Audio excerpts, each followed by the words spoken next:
Hello, good evening, and a very warm welcome to Rangers Radio.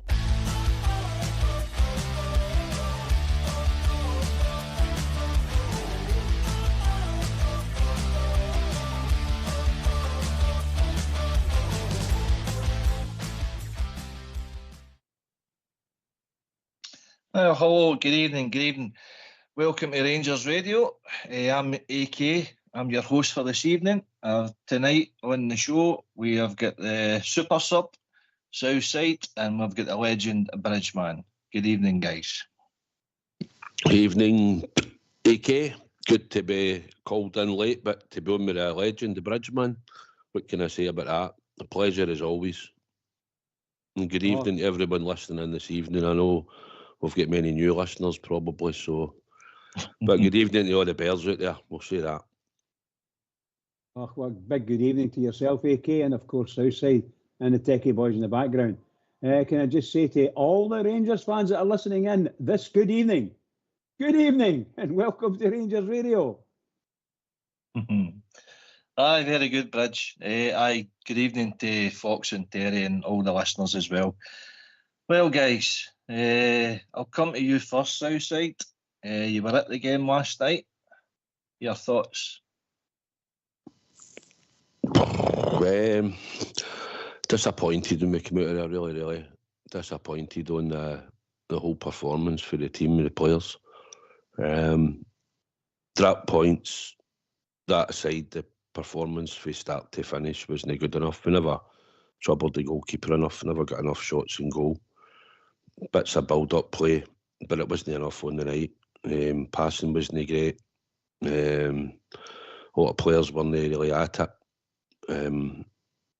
And we won at half-time, one each, which you're looking for a reaction, which manager decided to bring on Matondo. I think Hadji had a problem with his back because he was sitting down at the touchline a bit during the first half, and then he come back on. I think it was when something happened. I don't know if it was a player was doing injured or something. So I think he might have went off at half-time due to that. And saying that, he wasn't having a great game, although AK, I think the bit of control he had for the goalkeeper for the kick-out, the way he controlled it and passed it, the way we got the equaliser, he took it well to Ignaman, and it led to the equaliser. But no, overall the whole team attitude and application wasn't there last night. That's the way I felt when we came out of the stadium. We fought back in other games away from him and played well and thought, we should have got the points. But last night, I couldn't have come out there last night. I wanted the points, but when I looked at the way the team played overall, I couldn't come out and say we deserved to come out of there with 3 points last night. And that was my genuine feeling, mate, although you want to. I appreciate your honesty as always, Southside. I think a lot of Bears feel like that, very despondent last night, and even more gutted today. Bridgeman, it's a lot of thousands of Bears going up there to follow our team and expect a victory, and for that abject performance to put in again. Dundee put in a lot of effort and desire and application. You know that they're willing to put something into their club. Show a bit of pride in their performance, play for their manager, play for the point. They go and they deserve their point and they end up. So no complaints in that aspect for ourselves, Bridgeman. Yeah, 100% right. I thought that I do agree with yourself and the Southside. Most of what you said. The only thing I would disagree with, and I don't mean it's not a big disagreement, it's just my own opinion. I thought that the Rangers deserved to win the game. I thought I'm not saying they played really well, but there was some really good movements. And I thought that some of their shots were very close, and their keeper made a couple of nice wee saves. But we never had enough shots, of course. Big weaknesses all the way through our side, from goalkeeper all the way out. And I said this the other night as well. It's just, there's something no right. There's no right. Obviously, you'll maybe talk about this later on, but there's something no right. But here we are, that we're now in the 11th of January, just about, yeah? And we haven't even looked to sign someone. So there's something no right. Now, it's not as if we haven't got weaknesses. We've got weaknesses all over the place. Some of the players we've got Well, I don't think there's very many Rangers fans think that they're actually good players or Rangers quality. We need to do better, but I don't know if they're able to do better. But we've got a bus shelter full of people that are injured, so that it's no can't take too much against the manager about that. But for goodness sake, club, get it right. Why have we not bought? Where's the weakest point in our team at the moment? Is your two centre halves. Get a couple of centre halves in. Get them on loan or something like that, or bring them in.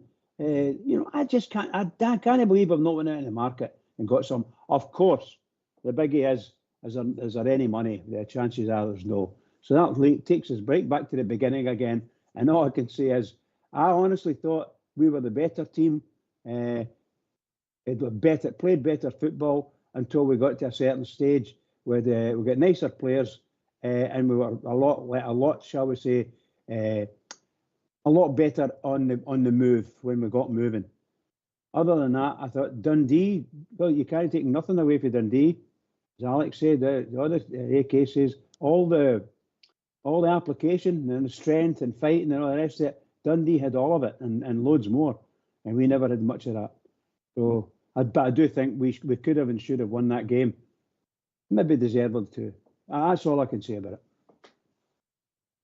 Aye, fair enough. It's how everybody sees it. Obviously, we were hoping and expecting the 3 points Southside, but it didn't materialise. Listening to you on the Wednesday night, you practically picked the team because of the restrictions, availability that Mr. Clement's got at his disposal, and we know our defence is decimated without our captain, our vice captain, our first team goalkeeper, our right backs, our centre backs. But it's not an excuse, because practically the same defence acquitted themselves a week ago today. We're talking about a Rangers 3 Celtic 0 victory. But what a difference a week makes in football, and what we've seen from then, Disney, it leaves us kind of mystified what is actually happening behind the scenes at Rangers. What is the budget, if any, that Clement's got at his disposal? Because we know the injury crisis that is there just now. We're missing Suter and Cashin Werner. I mean, they guys have been out for a few weeks, months even. Never mind, likes of Balogun and Sterling and that going down in the last few weeks as well. So Southside, I thought we would have heard by now for Patrick Stewart, if I'm honest with you. Clement touched on it last week after the Old Firm game. You'll hear from him in the next few days. It then went on his presser before the Dundee game. And again, he reiterated it again last night, repeated it. We should be hearing from Patrick Stewart. The supporters want answers. We need, transparency. Your thoughts, Southside? Where do we go? I think, obviously, if you're looking at the defence, Suter's been the big miss. He was the one that was sort of playing pretty well. He'd come into a bit of form. He's probably still looked to get better than Suter into your team in the long term, but he was playing quite well beside Proper or Balogun. And I think that's been the hardest one to take. I think if it had been Proper that got injured and Balogun had been fit and Suter hadn't take the injury, he was fit, I think we might have coped better. So I think we have missed Suter. Cashin happened in international duty a wee while back, but in the long term, he'd have been a player that could have come in and helped out along with Sterling. And he could have even went into right back to save Ridvan playing in there. But we've picked up the injuries and the squad is light, and that's how I think NCL came in. Because he had to get a game, because I believe he'll probably play on Sunday beside Leon King, should Hingman not be fit. Sterling. So I thought he'd done all right. But that's that. Up front, I just think last night, Hadji, Cherny, Bijwami and Ignaman just didn't get enough decisive passes in the final areas, creating for a shot. Bijwami made one in the first half, went by the post or sort of crossed the bar and ended it in the first half. Cherny had a shot in the second half that the goalie saved. We didn't create a lot of chances. That was the issue and the problem. That was the main problem. We weren't creating enough chances. And the team didn't do it. we need help. We need more players. We need money into the club. I think frustration, it sounds like when Bridge is saying we need players, it is. We do, but what the financials are at the moment, we don't know. Maybe that's why he'll maybe come out and say what he might say, or else we'll maybe get somebody in loan or a signing before he makes his announcement. I don't know. The away form's the away form. It's pretty abysmal. So the only way I'm looking at it at the moment is we're playing at Ibrox in the next 2 weeks. 3 games are at Ibrox. So I'm hoping that we start on Sunday, and we need to make sure that we beat St Johnstone at Ibrox and carry it into the Aberdeen game, because this can't afford to linger dropping more points the way it's going. So it has to change, and we need players back fit and available. So whether Sterling can come back or no, I don't know. But we need players to come back. But in the defensive area, I think we're really struggling. Balogun and Suter, I think, are out for a number of weeks yet, which is going to cause an issue. Aye, you're right, man. Bridge, he's only pointing out the obvious, really, isn't he? We knew the injury situation, we knew that the players who were out long term, and it's certainly no help to cause. But he's got to, bringing in Nsiala last night, it kind of shuts the door basically on Leon King's long-term future now at Rangers now for me, I'm afraid. That it's sad to see, but we have to move on. There's no sentiment when it comes to playing for Rangers. So Nsiala acquitted himself okay last night, I thought, Bridge, considering, it's no easy to come in your first proper appearance for Rangers, next to proper. He's probably... Well, he's nervous, the boy. He's only played B Team Academy so far, but he done okay last night, I thought. But when you're looking at that forward line, which has been pretty good for goals contribution-wise anyway, Iganami and Hadji, Cherny, Bizrami, even Danilo, we've got a forward line there that is potent with goals, and we have been losing stupid goals away to Hibs, St Mirren, Motherwell. Losing 1 goal last night, it's not acceptable. But when we're missing out the other end of the park, that's when it becomes the problem. That's the reason why we dropped her 2 points last night, Bridge. Yeah, we were appalling in the midfield. We were absolutely appalling at times in the midfield. And I have to say this, we've seriously missed Weir Askin. You seriously missed him. I'm saying we. The guy's probably taller than me, but, I think he's a smashing wee player, and his influence was great, and he had the captain's armband, and it made him even bigger, and I thought I would say the last month he came right onto his game, and it's sad to see him. All of a sudden he's not in the team, and you're playing up in Dundee on a wet night, all the stupid things that you could say. It's no like playing up there on a wet night, well, there you are. We're playing there, and he's not there. And I thought, yes, the centre half is Sensi or something like his name is. So I think he looks good, and he'll need about, I would say, half a dozen games under his collar to get him so okay, and then you'll start to see whether he's got it or not. But it looks good, and he's got a nice pass of the ball. And what I like about him is, if he's a centre half and he's got a left foot the way he's got, then he should be playing for our team. I'm not saying straight away push him in or whatever. The manager will make that mind up. But right now, we ain't got anybody that can play as well as that, other than him. He's it. And I thought Proper wasn't he great last night, and he normally plays on the left hand side. So there's something no right with the way Proper's playing, or should we say not playing. But I've got no problem with the left-sided centre back last night. I don't think he did much wrong. I don't think he was involved in any of the big decisions or indecisions that the defence had. I thought he played quite well. He needs to obviously smarten up his heading defensively, and that'll come. Get his confidence up and so on and so forth. He's a big fella, and he's no stupid, So I think give him a couple of games, and you might see a big difference. If there was any weakness in him, the only way he's going to get that out of him is get him played to see what he's like. Aye, so that's true. I mean, the only way you know whether these guys are good enough for your first team is by actually playing them, and obviously the longer they play in the first team is, you know, after half a dozen games, for example, whether they're going to be good enough going forward. It's a big jump up for the B team, the academy level, to the first team, and coming in under these circumstances wouldn't be easy for him.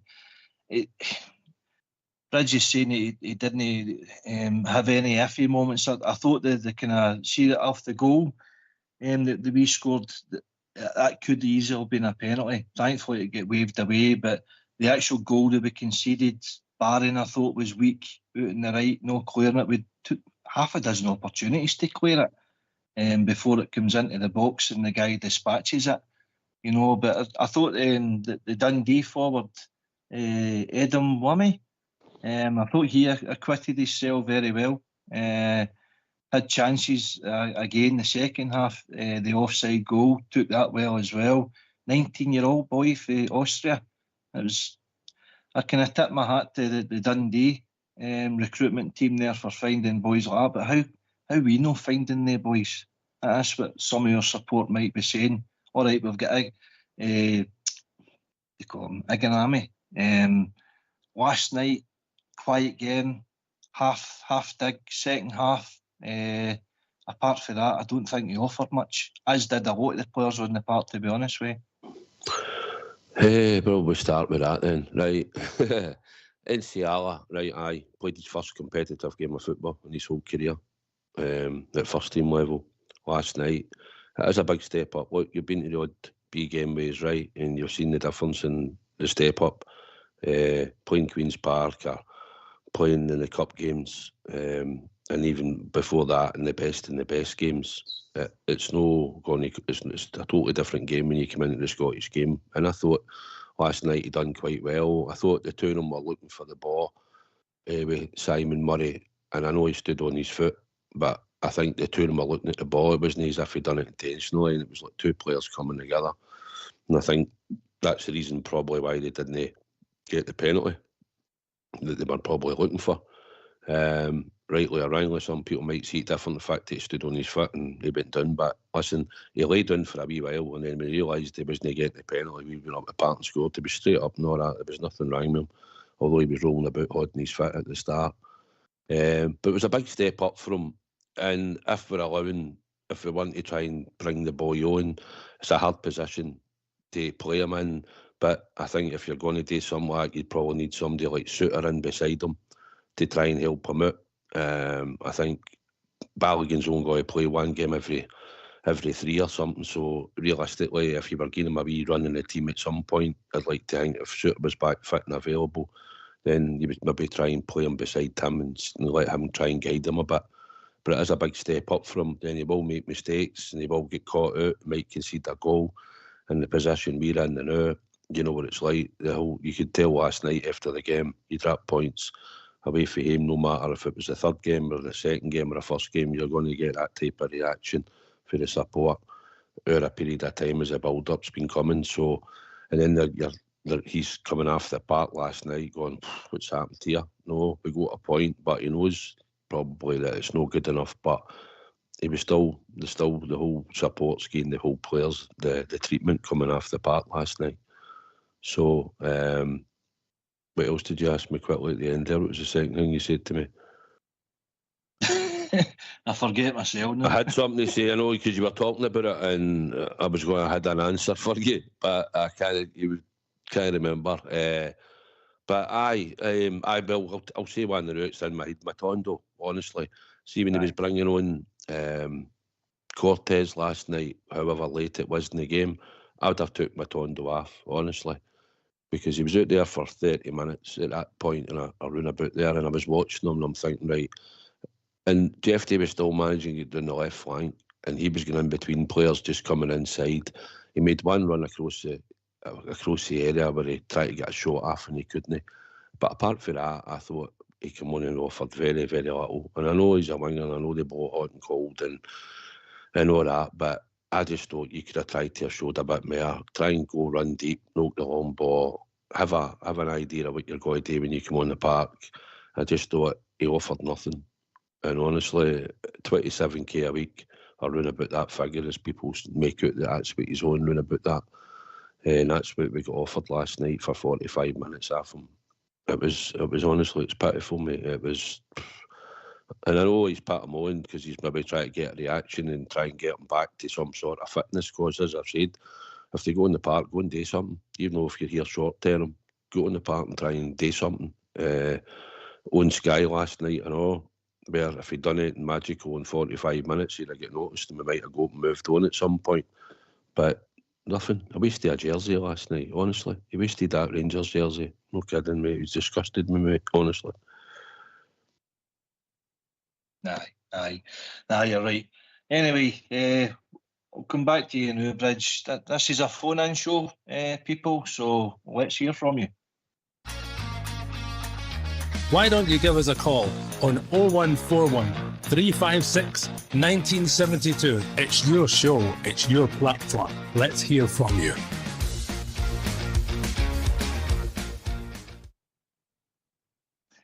Bridgeman, last night I noticed Yefty picking up a yellow card. Again, that actually puts him out for Sunday's game now.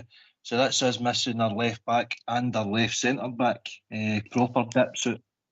Is he definitely, sorry Alex, is he definitely out? Because I thought he'd miss the Aberdeen game, Yefty. Is it no normal you play the next one and then miss the one after? You could be right. I just seen that the stats on it, yellow card in brackets, misses next match. So if he's not missing on Sunday, then he'll be missing for the Aberdeen. I would rather be probably missing on Sunday, to be honest with you, so he's available for the Aberdeen match. But it poses another problem for Clement. We're just hoping the likes of Sterling isn't far away. Obviously, we've got Redvan can return to his natural position. Then we're scratching about still until we get bodies back, Bridge. Yeah, but obviously, to my horror and everybody else that supports Rangers horror, our club's in an awful mess as far as bodies are concerned. And yeah, I did take note of Yefty getting booked again, and it looks like. And by the way, and this is what it feels like when I watch him, and it feels as if it gets booked every second game. And you know, I know on average, I mean, that's what it feels like, and I don't think his bookings are maybe silly, but you know, them that plays for Rangers really need to get it into their head who they're playing for and what type of decisions will go against you. And most of the time, it doesn't matter what you do. If you create a foul, if you have a foul against a guy who's just in front of you, you know, and you take the legs away from him, chances are, if you're a Rangers player, you're going to get booked for that. Although you might see the exact same foul happening against you or against the Rangers, and nobody gets booked for it, and that happens as well. So there's sometimes people think there's a levelling. I don't think the levels out anywhere near as much as it should. However, that's what I think of Yefty, and all he's doing. He played last night, and I would say it was like every 10th time he tried to do something and it failed on him, and because of that he gets a bit ruffled, and he maybe cause a bad tackle or a stupid tackle, and the referees are watching him. They're watching him like a hawk now. Nearly everything he does. There's other guys on our team that didn't stand up at all even with the reputation they've got. Young Connor Barron, I've got no idea what's going on with that laddie. He should be, him and Raskin should be running our midfield, and I don't think the boy's doing it. Now, whether he's fed up or not getting enough money or whatever, maybe in dispute, I really don't know. But as a smashing wee player, and I've got all the best, lots and lots of time for him. I just think he should be playing in our team alongside Raskin, and because I think together they make a good midfield. There's non-stop, a lot of pace in the game with them, but take one of them out, teams get no pace, and that's what happens to us. It happened last night twice. Rich, going to read the feed now, pal. I'll come back to you in a wee minute.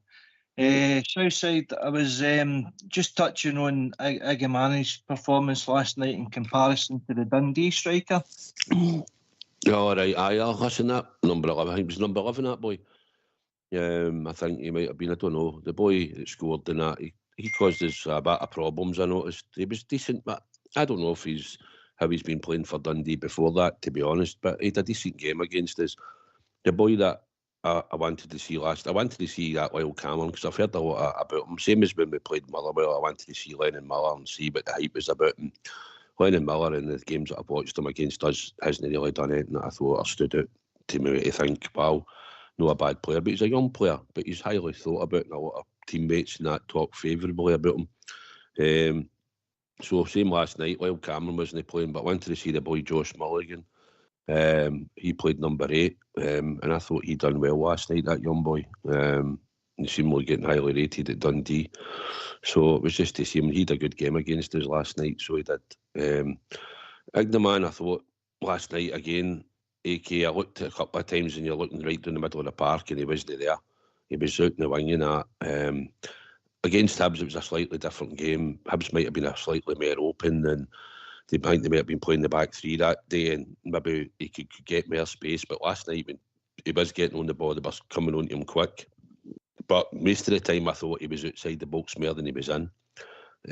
And we talked about it on the way back down the road on the bus, and then I've heard, come on, obviously it's been highlighted, a lot of people saying he shouldn't have said it, he shouldn't have criticised him and all that. Well, see, last night, I thought he might have flung on Dessers, because I think last night, taking one of their centre-backs and making them occupy a striker that's going to be bang right in the middle of the goal and round about the box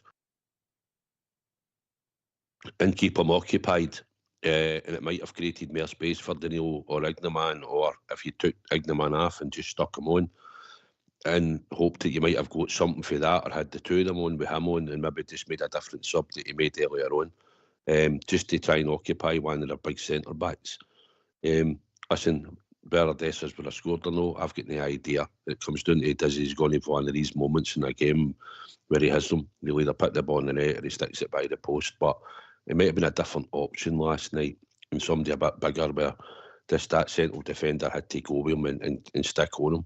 Whereas, like, I think the manager's slightly right. I think Ignaman was a lot more outside the box last night at times, and it wasn't affecting the game. But whether he should have singled him out or no in the presser, I don't know what the question was asked, and I don't know whether relevance to how he answered it. But I've heard a few people saying last night, I listened to a couple of the podcasts when I came home, and they were keen at he shouldn't have said this and that. But he was right in what he said, and we were right in what we were thinking about coming up the road. He wasn't always in the middle. He was out of position and no in the box where you're looking maybe where your striker should be. He's a striker. But listen, you know, he's a good player. He'll learn. But you need a focal point. You need to have a sort of main striker up there through the middle, regardless of how he's got goals and how he's worked half the ball in shape. So I just thought a lot of times he wasn't right in the middle of the goals where he probably should be, or where you expect your striker to be. That's what I was meaning for. You've said that before in the many games that you've seen him play. He's got a bad habit of drifting out left, and you're right. I mean, you think the perfect hat-trick he scored last week against Hibs, he should be buzzing, he should be hungry for the goals and being central to get more goals. But hopefully that comes with experience, because he has got the talent there to dispatch the ball away as we're looking for. But Bridgeman, I believe Union Bears have put out a statement there tonight. Do you mind reading it out for us, please? Aye, no problem at all, guys. Can you hear me okay now before I start? Yep. Right, Carry on. here we go. Union Bears statement. Our club is being destroyed by incompetence and a board that has lost all respect for the supporters who built this legacy. The time for action is now. For years, the board and the club's owners have shielded themselves behind the failures of management teams, using them as scapegoats to mask their own lack of vision. Leadership and respect for us. We cannot stand by any longer. The playing squad, particularly senior players, must also shoulder some responsibility. They look set to see off yet another manager, consistently falling short of the expectations that come with wearing the Rangers jersey. Their lack of accountability on the pitch mirrors the failings we see in the boardroom. While the dismissal of Philippe Clement is necessary, it is not enough. The deeper issue still remains. A board that has failed to match the ambition, pride and standards of our club. They have squandered opportunities, mismanaged resources and disrespected the sport. The loyalty of the Rangers support should not be treated as a free pass for failure. We are the lifeblood of this club and cannot sit back while the board tarnishes its legacy. The time for excuses is over. It's time for accountability, transparency and leadership worthy of Rangers. This weekend, the Rangers support must unite and demand change. Union bears, no surrender. Pretty strong words there, Bridgeman. Your thoughts, your initial reaction? It's dynamite for me. It's just dynamite, you know. Well said to the guys. I sometimes think they go a wee bit over the top, but looking at this, I think they've nailed it. I dare say, on many occasions on this programme, we've heard people saying it, and even in the WhatsApp group, there's people saying not necessarily the exact words, but similar words with the same sentiment and the strong feeling of a good Rangers supporter. And we need to stand up. And we look towards, I have to say, towards people like the Union Bears to spearhead it and get it done and do what they need to do. We must back them. I believe so. We must back them. Really good. Aye, fair enough. Strong words, Southside. Rangers Supporters Association also came out with a statement last night, basically saying the same thing. Time for change, and we need transparency. We need to know what's going on with our club, basically.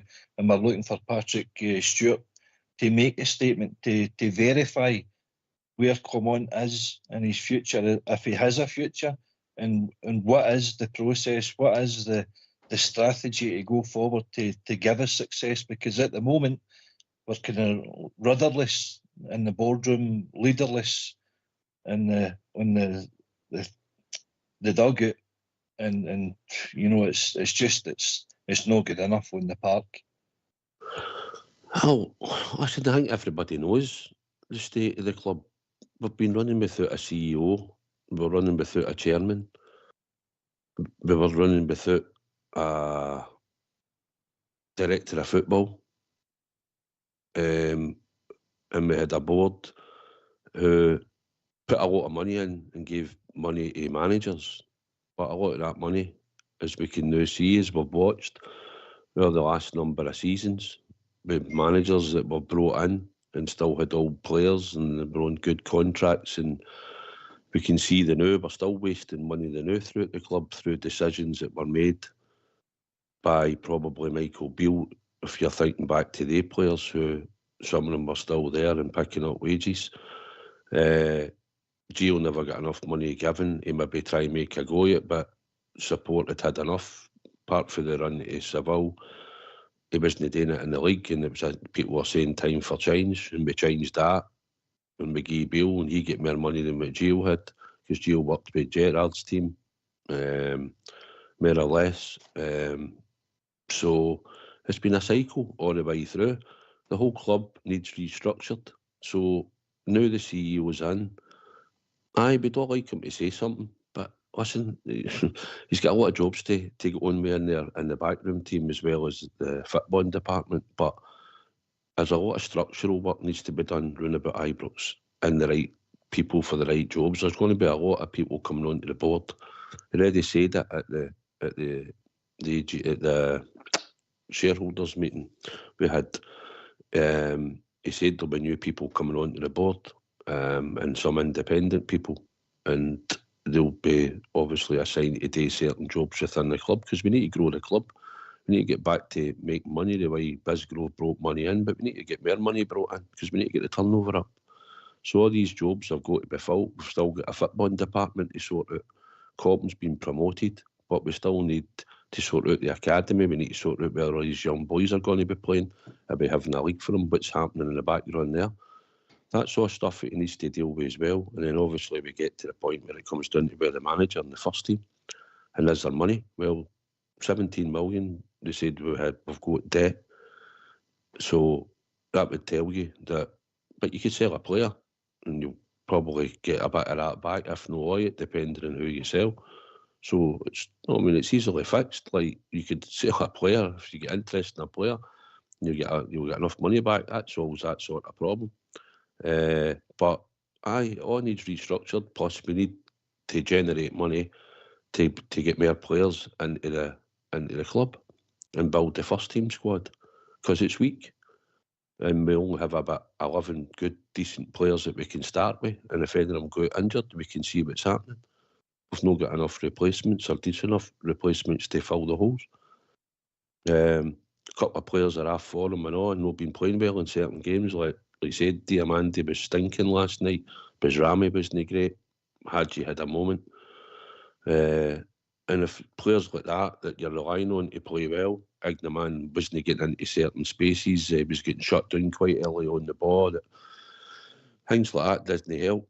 So we need help. We need to get more players into the squad, and that's a fact. It's nowhere near close to getting rebuilt. We're well short, and we've got this thing where all these players are sitting there, as we've mentioned them 10 times on the show, sucking about 200 grand a week out of the club.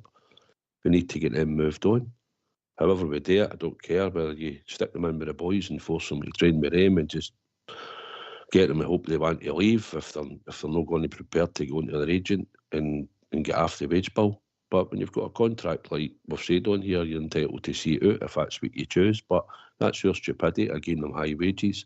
So it's been a cycle where we've just wasted a lot of money since about 2000. So since Gerrard left, we gave Gerrard a lot of money to use and get players and then no sell players, and a lot of clubs didn't come in for their players and all this myth that we should have sold this one and that one and that one. A lot of clubs never really come in for their players at all at that time. So the club's been shabbily ran, mate. It's not been ran right.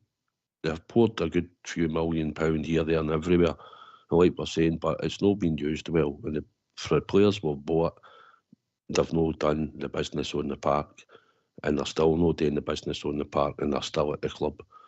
And if we change this manager, which might happen, and we get to the next manager, well, you'll still have to work with a lot of this squad, and then it'll depend how you're going forward. Tactics might change, style might change, but if results don't change, we'll be back in another cycle, 18 months, 2 years down the line, with a new manager trying to do his new ideas. So that's where we've been, because that's where we've been since Clement's come in, changing manager, because things haven't been working. Aye, that's undoubtedly facts, Bridgeman. But Southside spoke there. That's not just opinion. That's fact. You know, and people have the impression that myself, Southside, Albert, anybody that's no lambasting the manager now, you're a happy clapper. You heard Jim 115 last night. You're a cheerleader. We're not happy about the situation, but we've got an understanding about what he's trying to do and how the club's trying to operate. You know, and we're as sick, fed up as every Rangers supporter out there. And all this, you know, the personal attacks, and it needs to stop between us, because we want the best for the future of the club, you know, and everybody's feeling it the same. I mean, Southside's spending fortunes following the club home, away, abroad. You know, does he sound happy about the situation? No, but he's got an understanding about how the club's trying to be run. We were running there without, you know, key figures within the club. It's been a mess for Dave King. Kind of left and passed the baton on to Douglas Park. Stuart Robertson, Ross Wilson, James Bisgrove had never done the CEO job, you know, and then we passed that on to Beale with Shaft Gio, with Shaft Gerrard.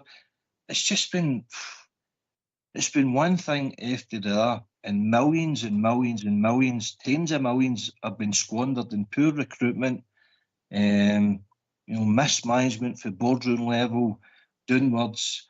See, when you're top of the tree, isn't run competently, as Jimmy touched on last night, it filters down to the team. And it's a fact, 3 trophies in 12, 13 years, unacceptable.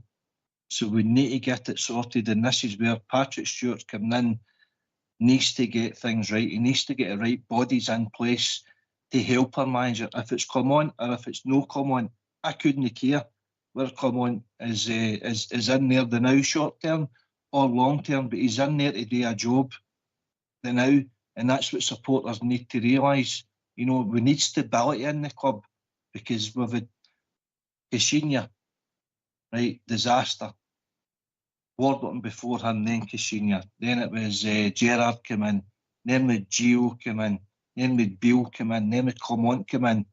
And by we were still paying for 3 then at present. Do we bring another manager in? And then that's us paying more money out. And then we need to rip it up and start again, Bridge. This is our problem and it needs to stop. Whether it's going to be the now or whether it's going to be another year from now, I don't know. Nobody knows, but we need to get it sorted. Well, I honestly think that, as I said a wee bit earlier as well, look, and I've been saying this all season, we need to make our mind up as a club. Is Clement the man for us? If he is the man for us and we think he's the man for us at top level, it has to be said and stated by the club. And their fans obviously must actually allow that to happen without saying anything. And particularly without booing the team in Ibrox and things like that. We can't afford that to happen again. However, I'm under no illusions. Mr. Clement has done, shall we say, not very well until we played a week ago. I think it's a week ago today. We played them and beat them and absolutely massacred them on the park. And I'm not being funny. That was the best show I've seen against them for many, many, many years. And look at us now. 1 week later, we're a mess. We're just a mess. And that's because some of our players are injured. Some of the better players are injured or they're involved in suspensions. We can't afford to have all these people injured. We bring on a guy called Matondo last night, and I don't care who is it something to say about him. As far as I'm concerned, that guy should never put a Rangers shirt on again. He came on and he was absolutely dreadful. I think he touched the ball about 6 or 7 times, and each one of them was a stuttering run. He had a wee run across the pitch, and that's about it. Done. Did nothing else. It was no help to anyone on the pitch. It was no help to the goalkeeper trying to pass back passes to the keeper. He never did any of that. He never came back that much to pick the ball up. But what a dreadful waste of time. Dreadful waste of time bringing that boy on. That's the kind of thing I see, and I'm sure that other fans see the same thing. When we talked earlier on, the young lad that came in at centre half is a shining light compared to Matondo, an absolute shining light, and that's a boy that's just committed, shall we say, B-team football. And my God Almighty, we might do how much we're paying boy Matondo. He must get him out of the park. Get him off the books. We must get him off the books. He's just a drain, and there's a couple of players beside him that are just drains. I don't know how long he's got his contract. I don't know if we can get the money to buy it, but we must get him out of the team. Or play him for the start and let him see if he can do it. I just can't see it happening. I don't see this manager picking him. I think it was just by chance. He had to pick him, for whatever reason, he had to pick him in his mind. And I don't think he'll pick him again. So we're stuck with this guy. And I'm sorry, no offence to anyone and any Rangers fan that's walking about, that person shouldn't be playing for Rangers. Not with that performance last night. Not with that performance. Aye. And the money he's taking, we should take it back off him. Right, I'll cut across you, Bridge. Thanks for that. Right, pal. We've been joined with Smurf there. We can see your ugly mush, mate. Turn your camera off. I can't, because you're on loudspeaker. I'm driving. I'm actually going to work. So, right. Carry on. But, and I'm not sure about my signal or whatever, but if it cuts out, I'll no bother. Don't bother phoning me back or that. No, I was listening to Southside, and I just wanted to phone up and support everything he was saying. I concur with everything he said. You can't keep kicking the can down the road. You can't keep doing the same things and hope for different outcomes, We've got to stick with Philippe Clement. Clement is not the problem. It's mismanagement that's been the problem. And we're rectifying that. We've got a chairman. We've got a CEO. Coppin's moved up the stair. And if we... Listen, this guy's got 11 players to play with. And maybe a slack handful of guys that can come in and do a job if need be. And another 10 or 12 players that shouldn't be at the club. we're sitting second in the league. You can't win a league like that. So you can only finish second in that circumstance. So I don't think anybody's got any scope or any right to complain. We did a great performance against Spurs. We should have and could have beat them. We've had great Thursday nights in Europe under them.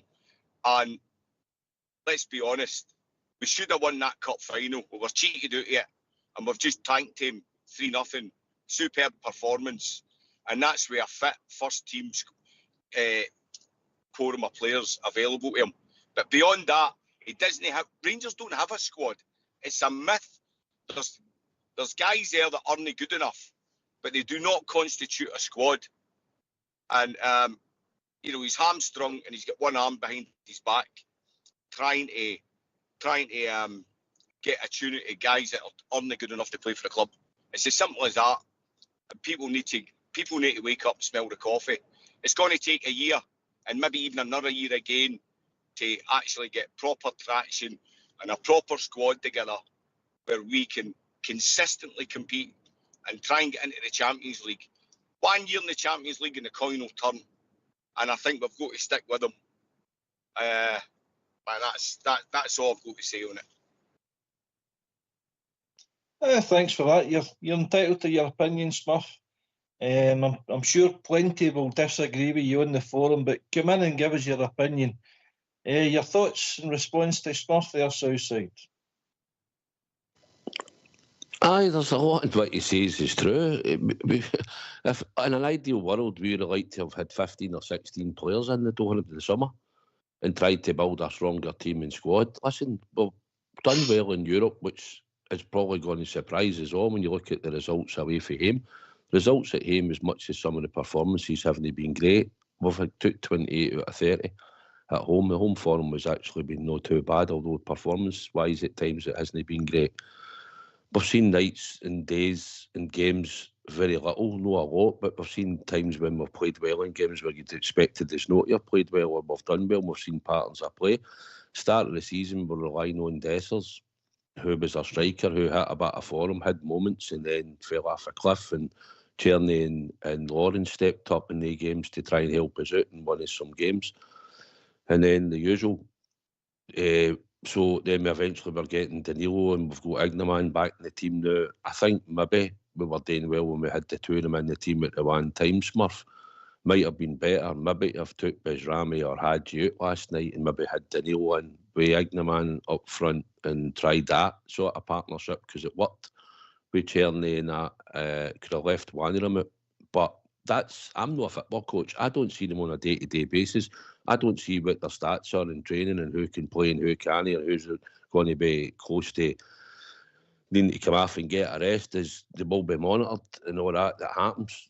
You just want them to turn up and go out and try for 90 minutes, run their heart out, and hopefully we'll score goals, we win the game, and that's all I look for. And if you had a good game, you expect to play the following week.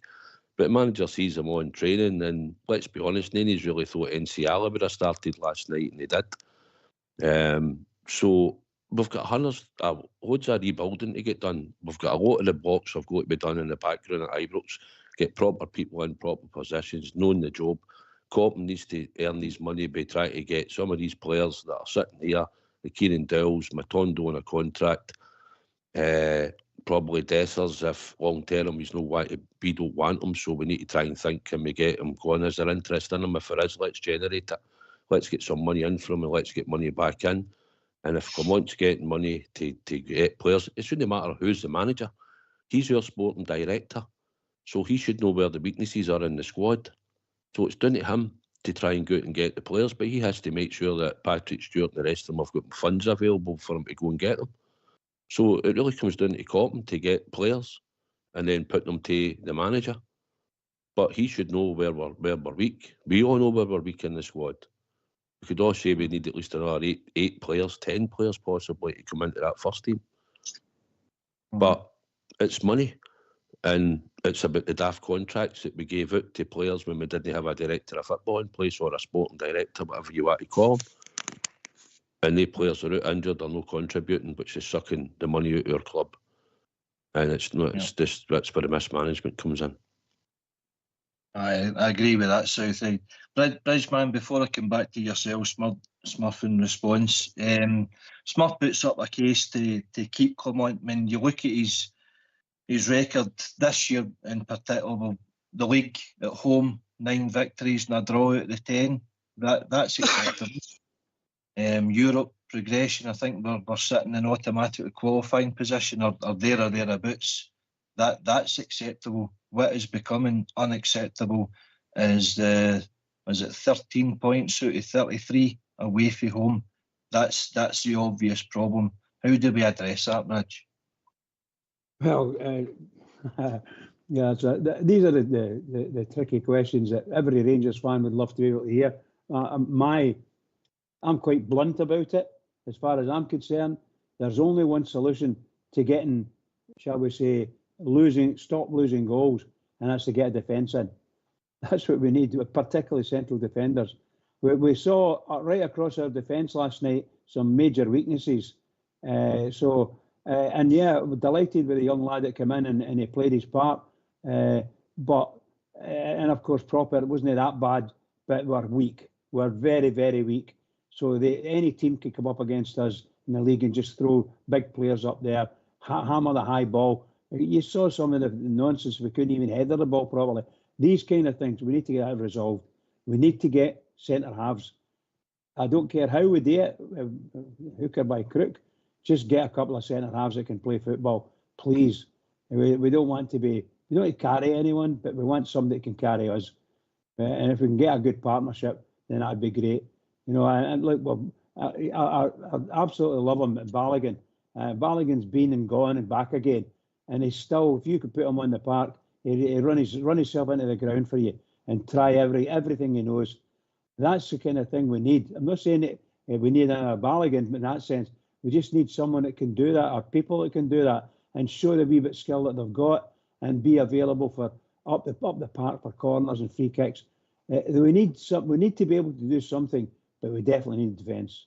We need our central defence rock hard, so that nobody comes up against us and gets it easy.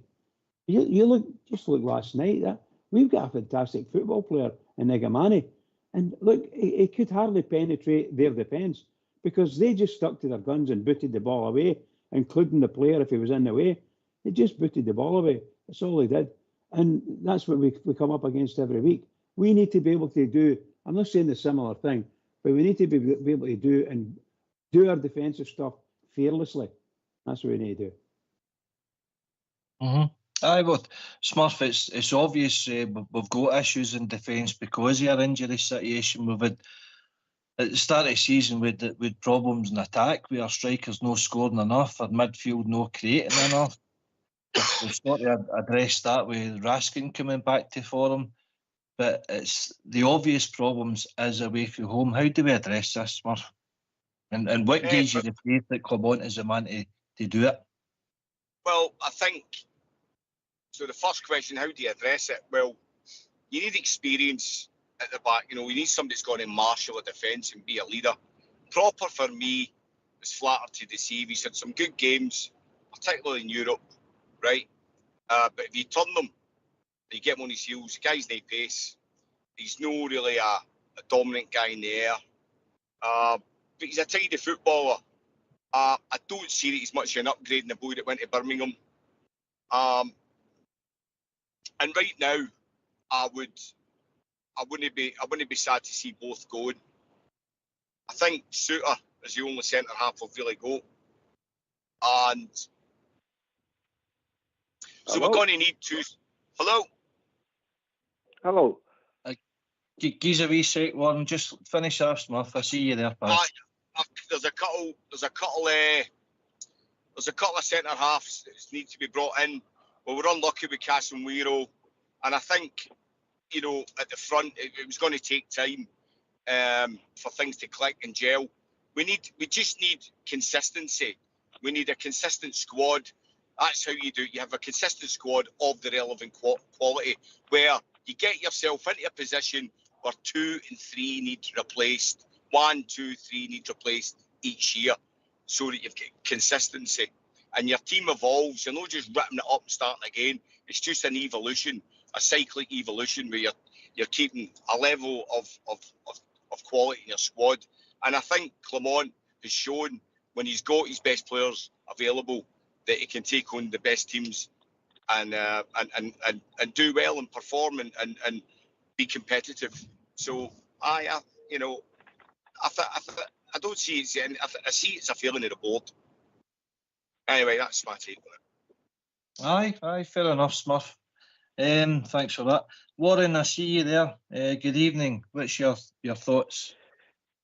Evening, guys. I was wanting to speak to the chairman of the board. Is he no in tonight? No. Who's that? Oxford. Aye. He's a night up tonight. no, the Rangers chairman, the chairman of the board. No, I'll tell you, it's just a quick call, right? And be just diverse away from whatever he's talking about.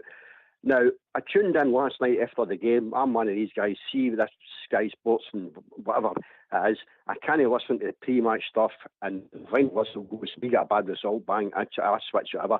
So I was tuning in to Rangers Radio. And what I wanted to say to you was, last night you had a caller. Now, he's been on a few times now. The guy, I think his name is Jim. Right, Jim 115. Aye, Jim 115. Do you know something, right? Now, you've got a lot of podcasts that's on the go just now. A lot of them are kind of monotone. They kind of say the same things, this, that, and the next thing. Rangers Radio has been on the go for a wee while. I've been listening for... I'm actually wondering how long it's actually been going for. I know I've been listening for years. It's a lot of the boys. I know there's a couple of younger guys, but there's a lot of guys like myself that's maybe for the 70s onwards, guys for the 60s. I'm going to tell you, see that guy Jim, and I've heard him a couple of times. I've never heard in all these podcasts a guy that talks so much sense when it comes to Rangers. And I just wanted to call in and say that I think that guy is absolutely fantastic. Aye, I'm sure he'll be appreciative if he hears that one. The fan mail will be in the post. Is that, by the way, because he called Dogbear a cheerleader? Well, he did. I mean, actually, it's not so much that. He went on right now. The guy, he kind of goes, I'm not saying he goes on, he kind of talks in his own tone. But I'll tell you something, see, if you listen to him, he talks an awful lot of sense. And I've heard him before on here. And he's come on and he's said things and that. And this is what I'm getting back to. See all these other podcasts, and I'm not going to name them, but you've got them and they say this, that, and they're not talking about what's happening now. That guy talks a lot of sense, I thought. Does anybody else think that? Aye, I do. Aye, Jim's a good caller. Southside, your thoughts? Aye, no, listen, Jim's been a long time caller into the show, Warren, and I like listening to Jim when he comes on. He's had a go at me before and all. And I've said something, aye, last year or the year before, I think he came on and had a go at me. And then it's because you say things right, and sometimes you don't. You know what you're saying, and you're just saying it because it's live. But you might not exactly explain it at the time why you've said it, and then he came on and had a go at me, and that's good. Jim's passionate. He's a good guy, mate. Honestly, I like listening to Jim. He's phoned up for a long time. I mean, everybody that phones in Warren's the same, like yourself. We want Rangers to be better. We want things to change. We want things to be better because of what we've had to go through. Talks sense. He talks sense. Aye. See, if you listen to what he said last night, he went on for a wee bit, right? And I thought, all right, we're all burst at the way things is happening. But I thought, see, if you listen to this guy, crikey, he talks a lot of sense. And I've heard him before. As you say, maybe a few years he's been on. I've caught him a few times, and I thought, this guy...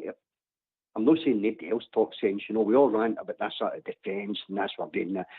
And he drills down into things, and I thought, see some of these other podcasts, you got all these shiny people, and they're sitting in their boxes at the boxes at Ibrox, but they're up at Ibrox, they're doing this and the next thing, and I thought, they've got a patch on this guy. This guy knows what he's talking about. Well, that's just what I think. So, sorry for butting in, pal. I appreciate your call there. It's time for a tune. If you mind putting yourself on mute, guys, we'll enjoy what Fox is bringing up for us. No bother. Cheers now.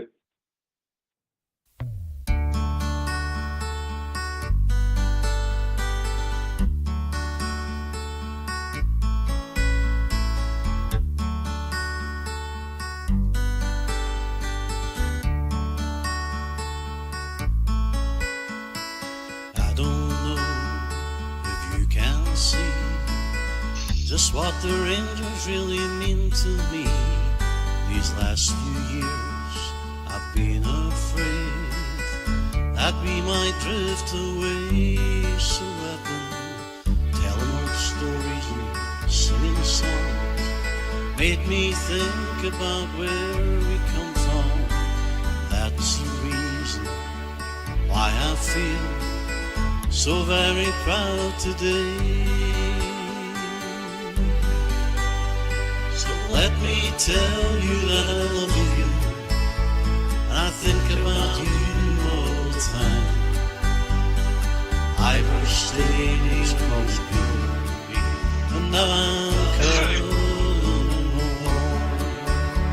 To think of life without the Rangers, you know that it would make me more sad. Glasgow Rangers is everything I've ever had.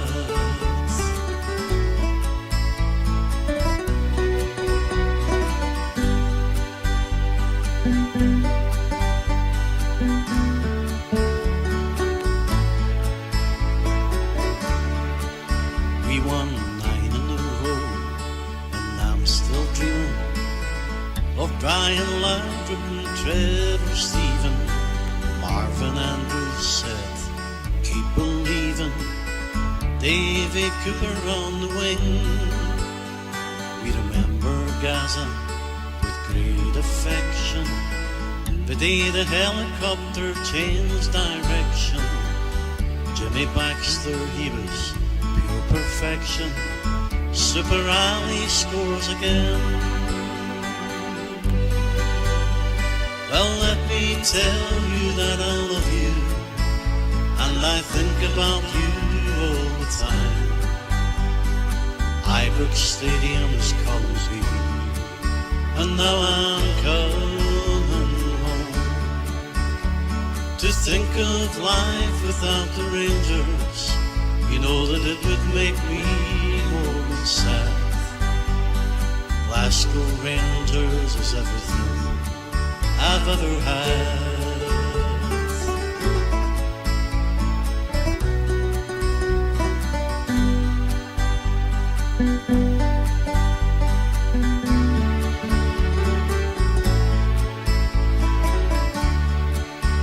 To think of life without the Rangers, you know that it would make me more sad. Glasgow Rangers is everything I've ever had.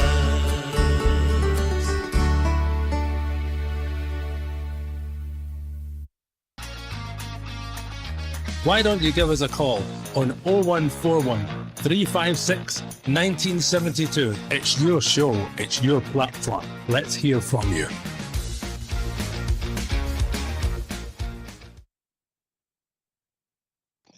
Thanks for that, Fox. That was a cracker, as usual. Just received a text there off the Old Bear South side. It might be Jimmy Street that Warren was actually talking about. He does speak a lot of sense there, Jimmy. So, makes good comments, as does all the calls. You know, we're all passionate. We're all feeling the hurt. It's no one supporter's better than the other. You know, that sort of nonsense. But we all want to see a Rangers team winning trophies now, Southside. And by the way, Smurf, we to put you on mute there, pal, in case you come back in there. Okay, of course it is. Well, if you're travelling to the games like we're doing, it's a sore one to take when you're going away from home and you're not getting the results, mate. Simple as that. It's not good enough.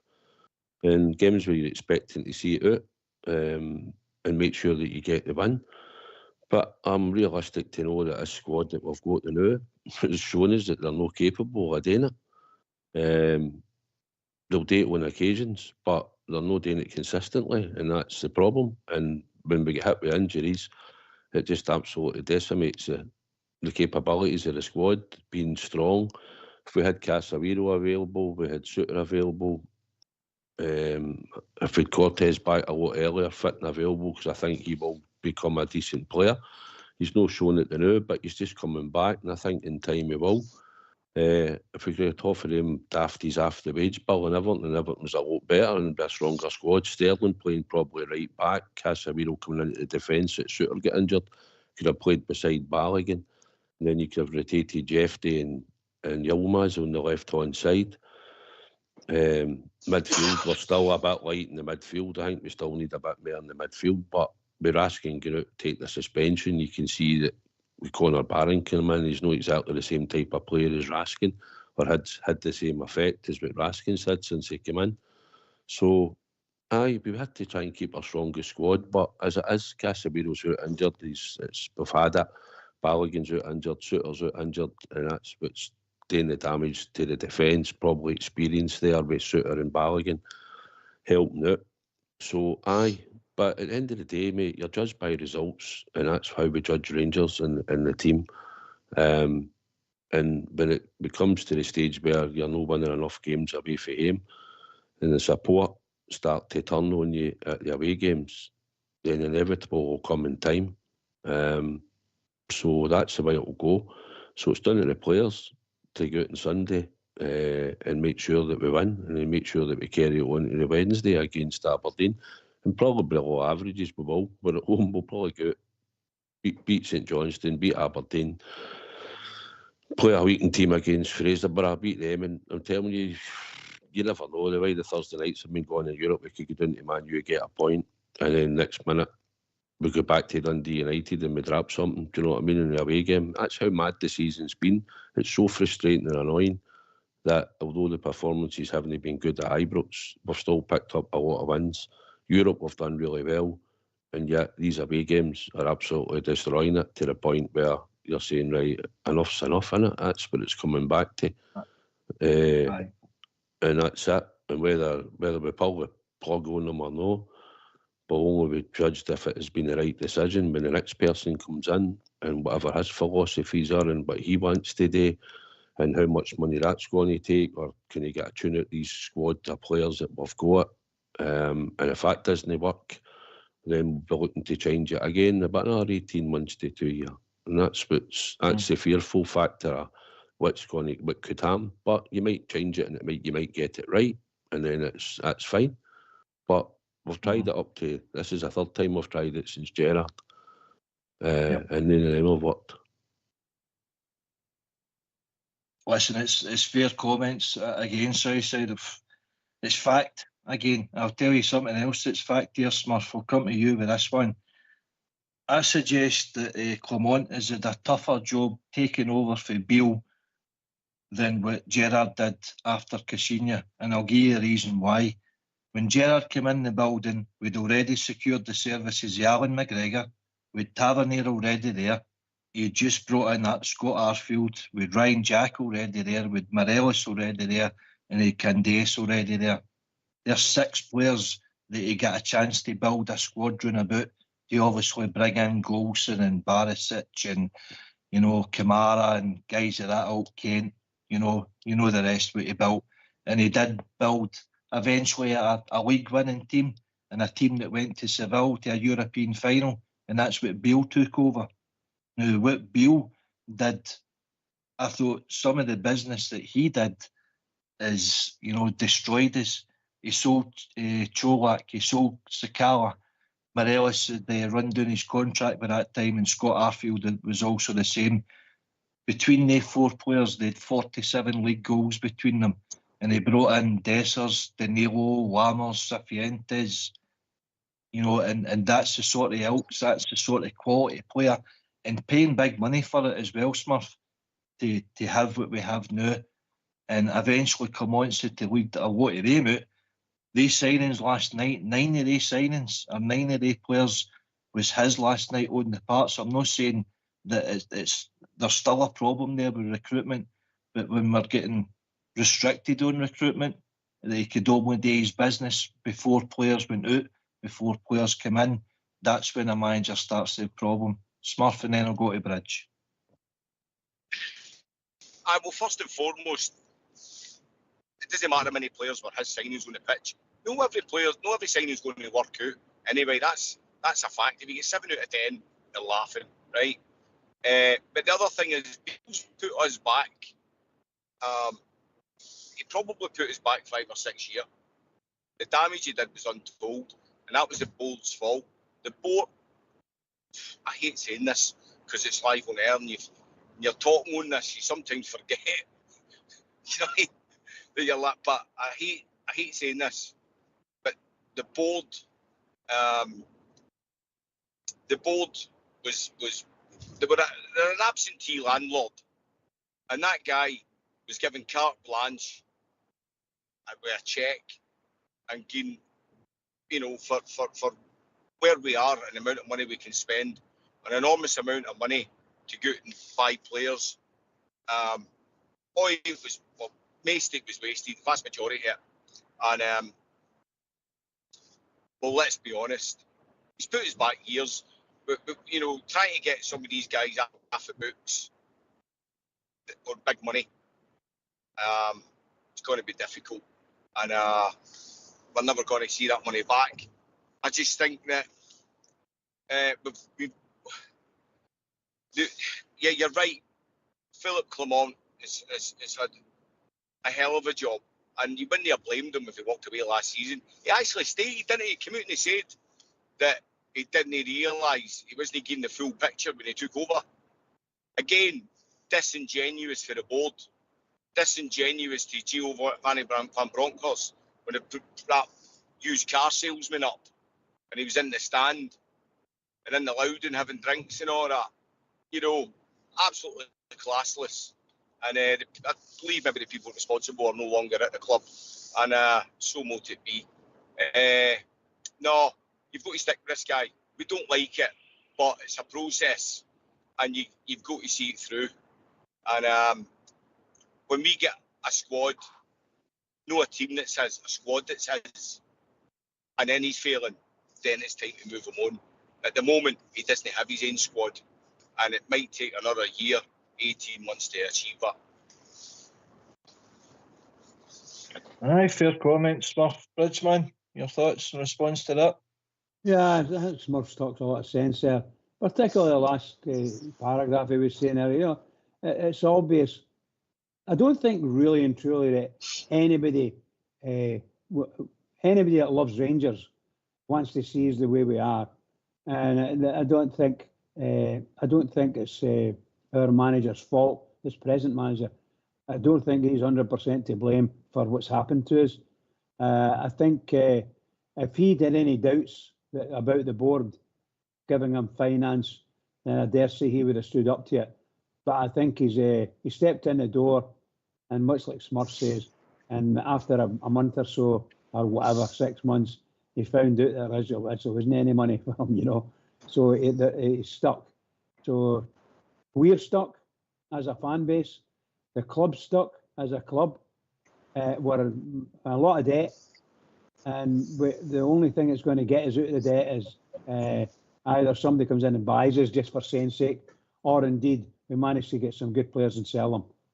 So I could see, for instance, I could see Igamani going out the door for a good tidy sum of money, and that would happen in a heartbeat, just to get the Rangers back in again. However, I dare say our manager wouldn't want that, because he's the only person we've got at the moment that's really on form and doing things.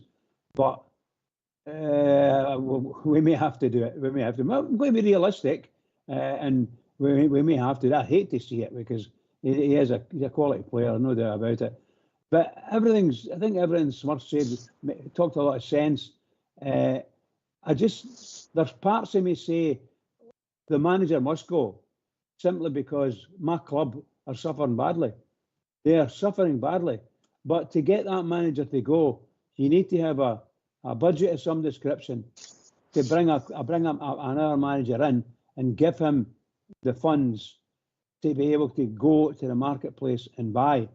So if the board are of a mind that the manager's got to go, please make it as soon as possible, so they can, if they've got the funds, get a manager in and let him go to the marketplace. Don't bring him in and say this is all your team and all you're going to get, because you end up with a, shall we say, not the best manager, put it that way, that would come into a club like that. So I think we're between a rock and a hard place, to be honest. I hope that over the next month, over the rest of this month, that Clement does see things, does get things sorted, and get some of the players back. And if he can get some of the players back on form, then that may make a huge difference to him and to us. Because I want to be able to, shall we say, watch my team playing Manchester United without, not through the fingers, if you want me, sitting behind the couch. I want to watch them and be really happy and proud. And if they do get a wee point there, that would be just fabulous. I don't expect anything at Man United. I just don't expect it. But if we got a wee point there, my goodness gracious, well, that would just be wonderful. What a European tournament we've had. Superb. But we're talking like from yesterday to playing Man United. I'm sorry. Man United need to be at their worst, which they're not far away from at the moment, I tell you. And we've got to be at our very, very best. And we're a long way away from that. So the manager's got it to do, and I'll give him my support. But simply because we've passed the halfway mark in the season, and I'm not being funny, I thought the victory against Celtic, as I think I said it earlier, was the best we've played against them in a long while, and getting 3 goals against them and no conceding. We did play well in the cup final. I thought we did very well against them, and we should have got that penalty and should have won, but that didn't happen. And it's not the first time, or not what it'll be the last time that there's a controversy with them. Please, manager, please, and I've been saying it for weeks and weeks and weeks. Please, if you can get way into this market, please get some centre halves in, some half decent quality centre halves, big tall fellas that will kill people on the ball, kill them, and don't make our job easier. I don't mean to kill them literally. I just mean on the ball, just stop them dead. That's all I want. Well, sometimes you've got to do that. We know what you mean, Bridge. So said, there'll be supporters obviously wondering why he's not been billeted the now. And I'll put this to you the now. Talking to my dad today, the wise old owl, my dad, the old Alec. Clement has reduced the wage bill. Clement and Copion's reduced the wage bill, but it still leaves us with the second highest wages in Scotland. We'll still get the second highest numbers for a squad in Scotland, and he's obviously got the second highest budget in Scotland.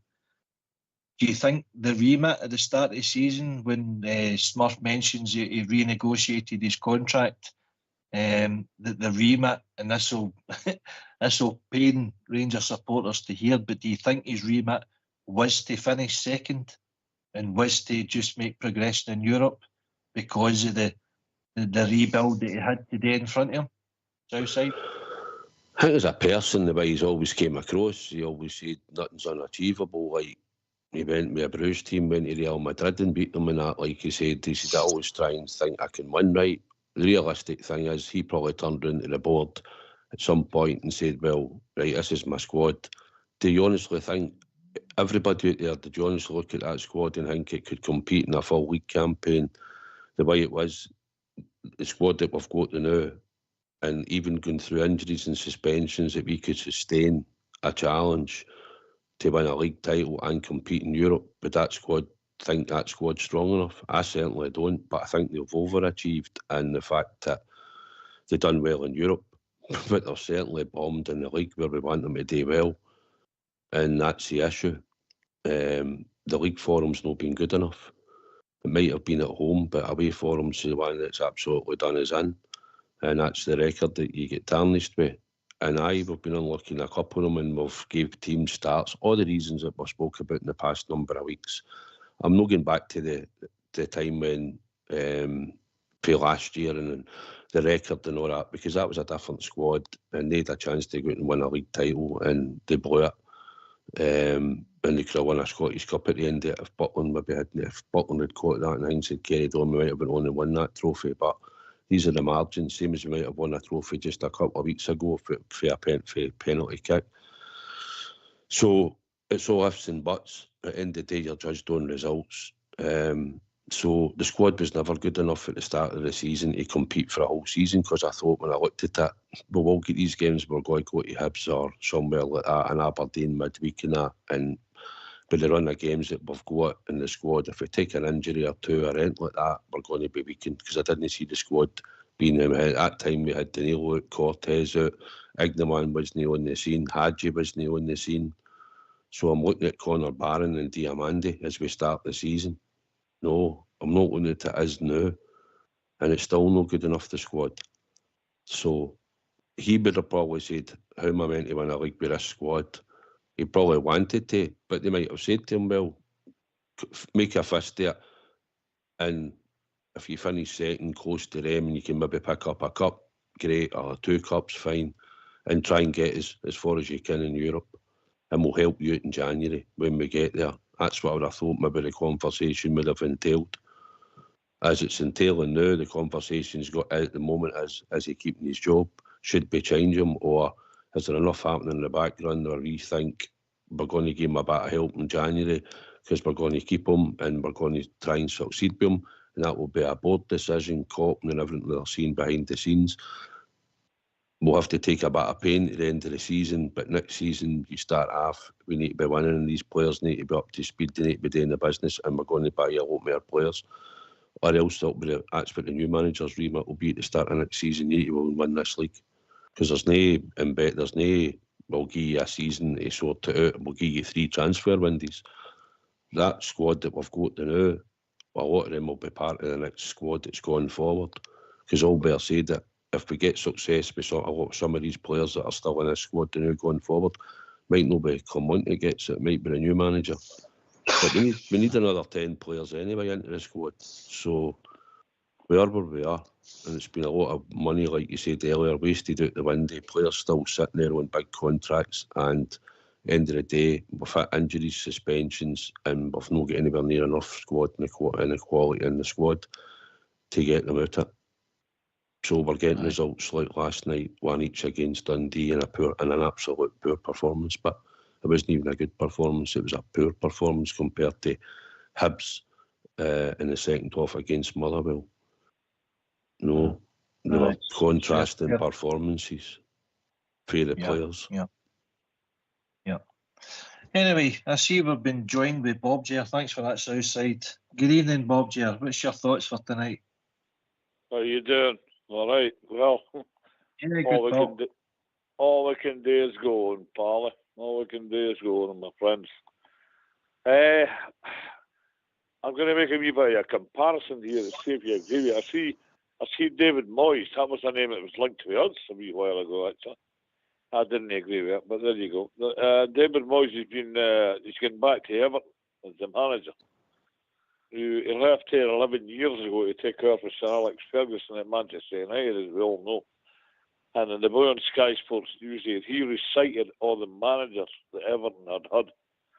I don't know, I think there must be there must be coming about 10 or 11 managers in that period. That's a lot of managers, and it's no work. They're still languishing in the bottom 4 or bottom 5 in England. And I didn't want the same thing happen to my club here at Rangers, where you had an absolute success in a manager, and it just stagnates the club, stagnates the progress. Clement's now done this, and there's a lot of people calling for his season. He's at the height of his unpopularity.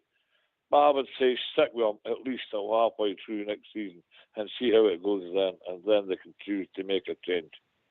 That's the comparison I'm making to it. I don't know if he's agree with it or not. There's a lot of ifs and buts and maybes in the wind now, but to me, changing managers every so often, like we've been doing, to me it doesn't work.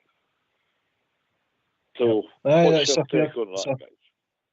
It's a fair point, Bob Jer, and I actually said that myself earlier on, Smith. Warburton, Caixinha, Gerrard, Gio, Beale, Clement, and what is it, 7 managers? Murty was in there as well. 7 managers in 10 years, stability, I think, is what you're on about, Smith, to go forward. How many of the managers, right? And let's be honest, Dave King bankrolled a lot of stuff. His pet project, Dave King's pet project was Steven Gerrard. And Steven Gerrard, because he had the the support, not just financially, but the personal support that Dave King was afforded at the time. It was a game, was it a cup game against Hearts at Tynecastle? I thought, oh, he might be off now. But he was given 3 years and he was given funds and he won a league. You'll no build a squad overnight. Clement, they've no reduced the wage bill to then go out and splurge on 10 players and raise it all the way back up. I still believe it'll be a one-in basis. I really believe that. And I think it could take 3 transfer windows to clear all this dross out of our club, finally and once and for all, and bring in appropriate people. Do you think he dropped Wallace,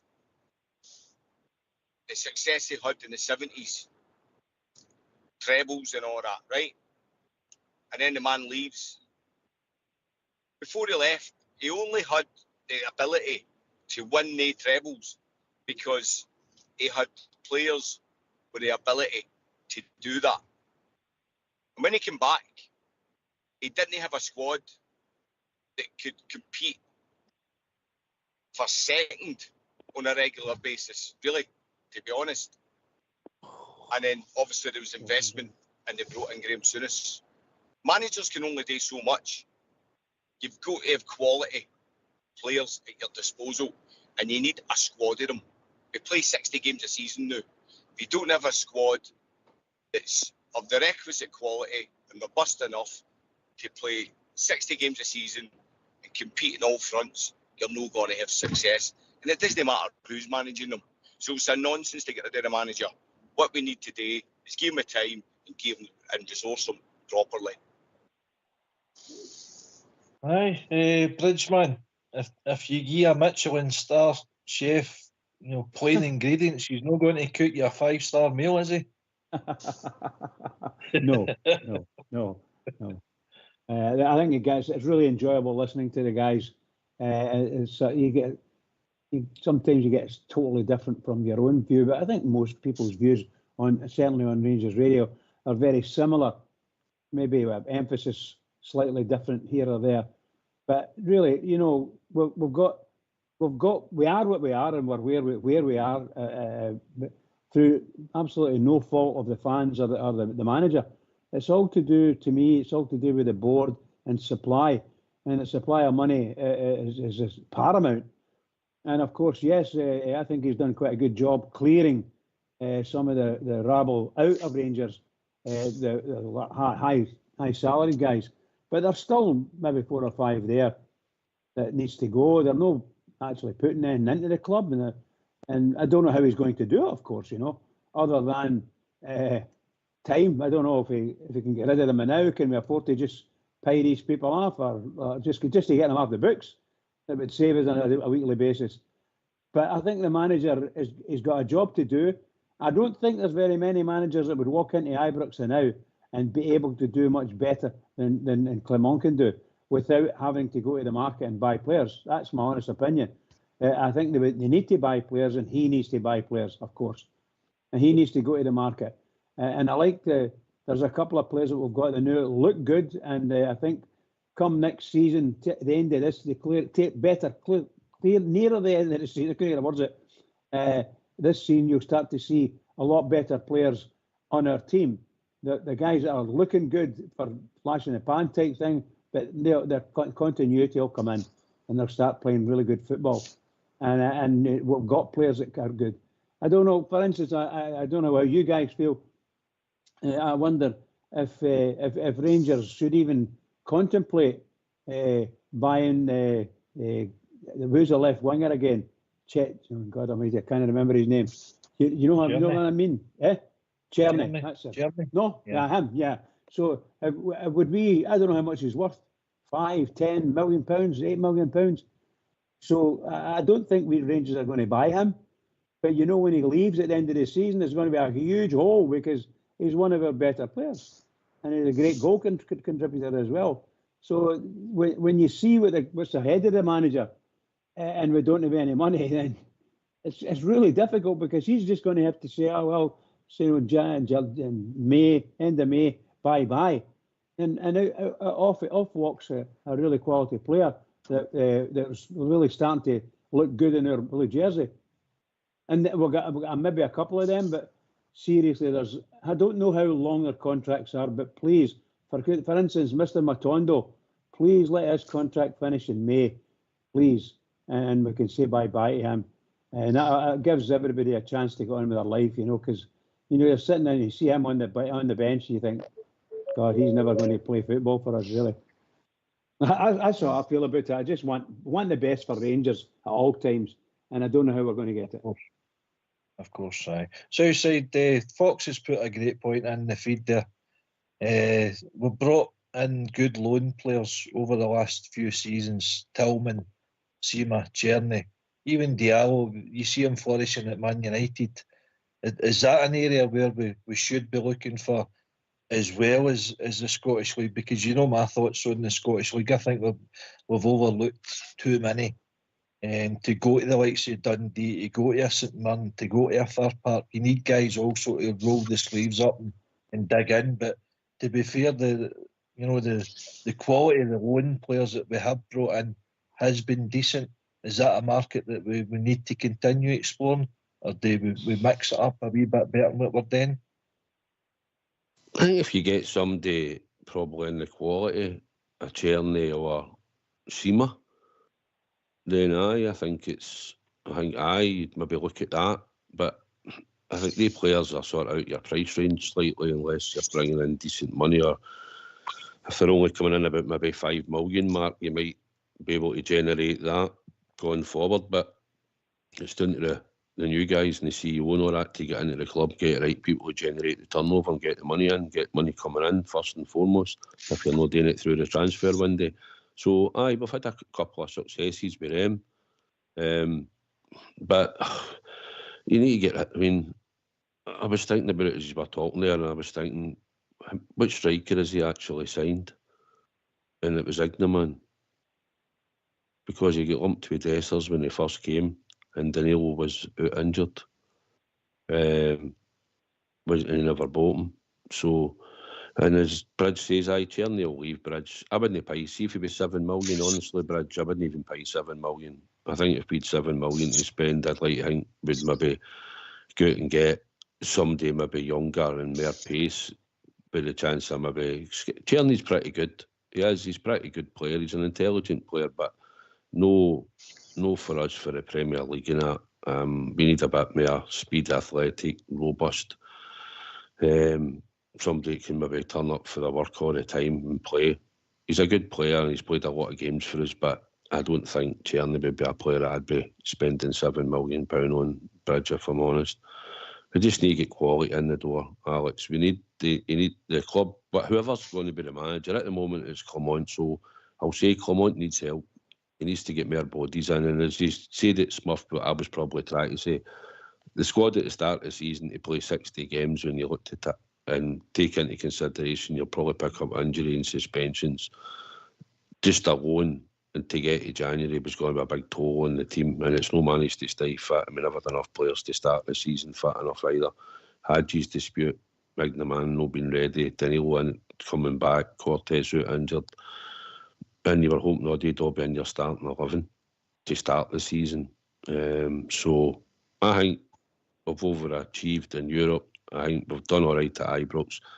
And at the moment, if we could have rectified the away for him and no dropped his points and had wins at the end of them, even 3 out of 4 and a draw, 3 wins and a draw, the heat probably wouldn't be on him as much as it is at the moment. And you'd maybe look to see who we were going to be getting in January instead of looking to see what days they're going out the door. But I think you'll be there on Sunday. I think you'll be there on Wednesday. I think you'll be there. I don't think, unless the wheels come off against St Johnstone and Aberdeen in the next 2 games, I don't think there'll be a change. I think if we win the next 2 games, beat Fraserburgh, win the Man United game, and then we find out where we are, and a week later we qualify and where we are, unless there's anything going to really go off the rails in the 2 games in the Dundee United game, I think you'll still be there at the moment. Rightly or wrongly, but people might think, I think you'll be there at the moment. unless you want to put in temporary caretaker, and whoever that will be, McCallum and Alex Ray or something like that, sitting there taking the team for the next couple of games. I don't see that happening. Aye, fair enough, mate. Bob, Ger, I'll come back to you now. Looking at the team last night, only two Scots started, Kelly in goals and Barron in midfield. Now, they guys have well, Barron started the season in their midfield. Kelly's only come in basically because of Butlin's injury. Is this a problem?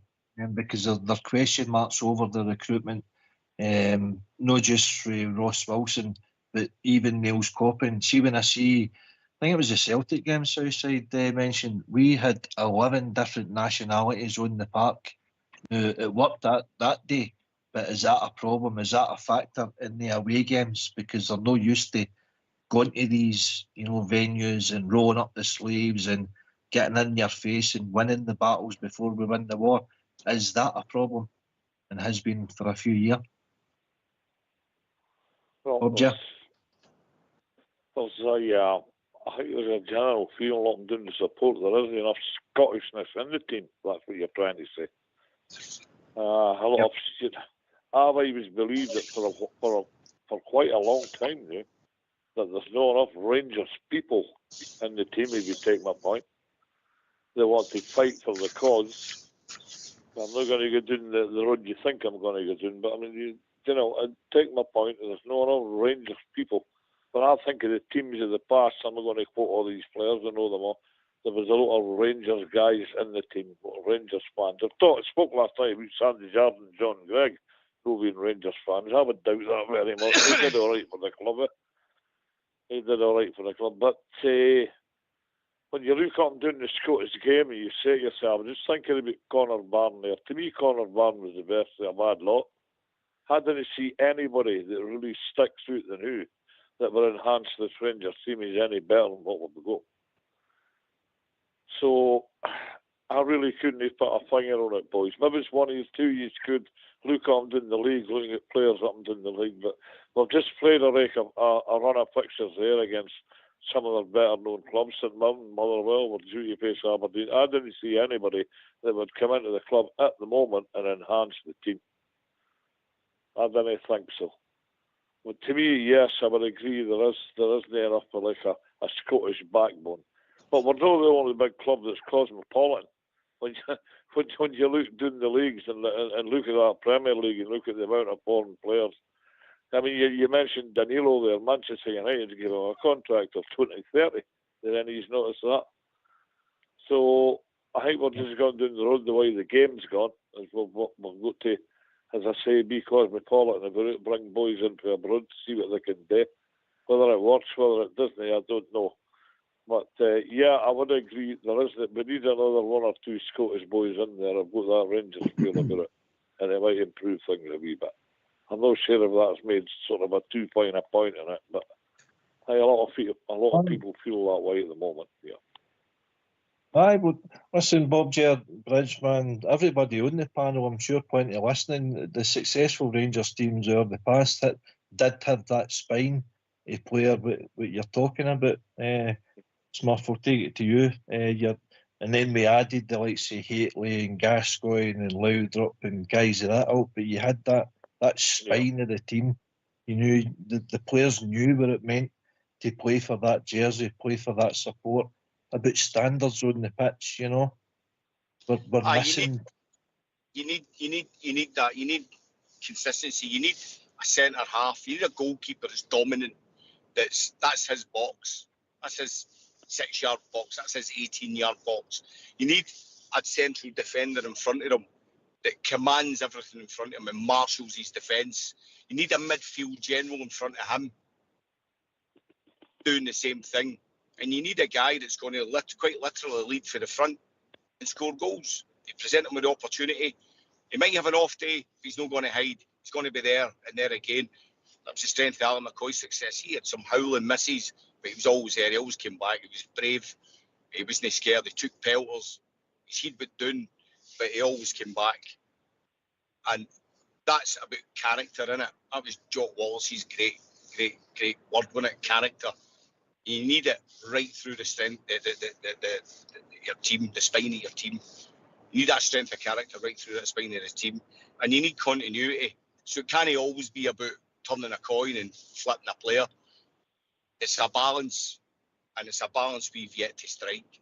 And I just hope the board, with this latest incarnation of chairman and CEO, get a grip with herself and really start putting this to bed. This man needs to be given time now. For me, he's the slate's wiped clean. He's got a CEO behind him. He's got a chairman behind him, and this is his start date. That's what I say anyway. Because it was a joke going to Hampden and everything else. Is that right? So that's my take on it. Aye, it's factors, Bridge, man. Yeah. Aye, carry on, Bob. Can any of you tell me how many Scotsmen's in the Celtic team? There you go.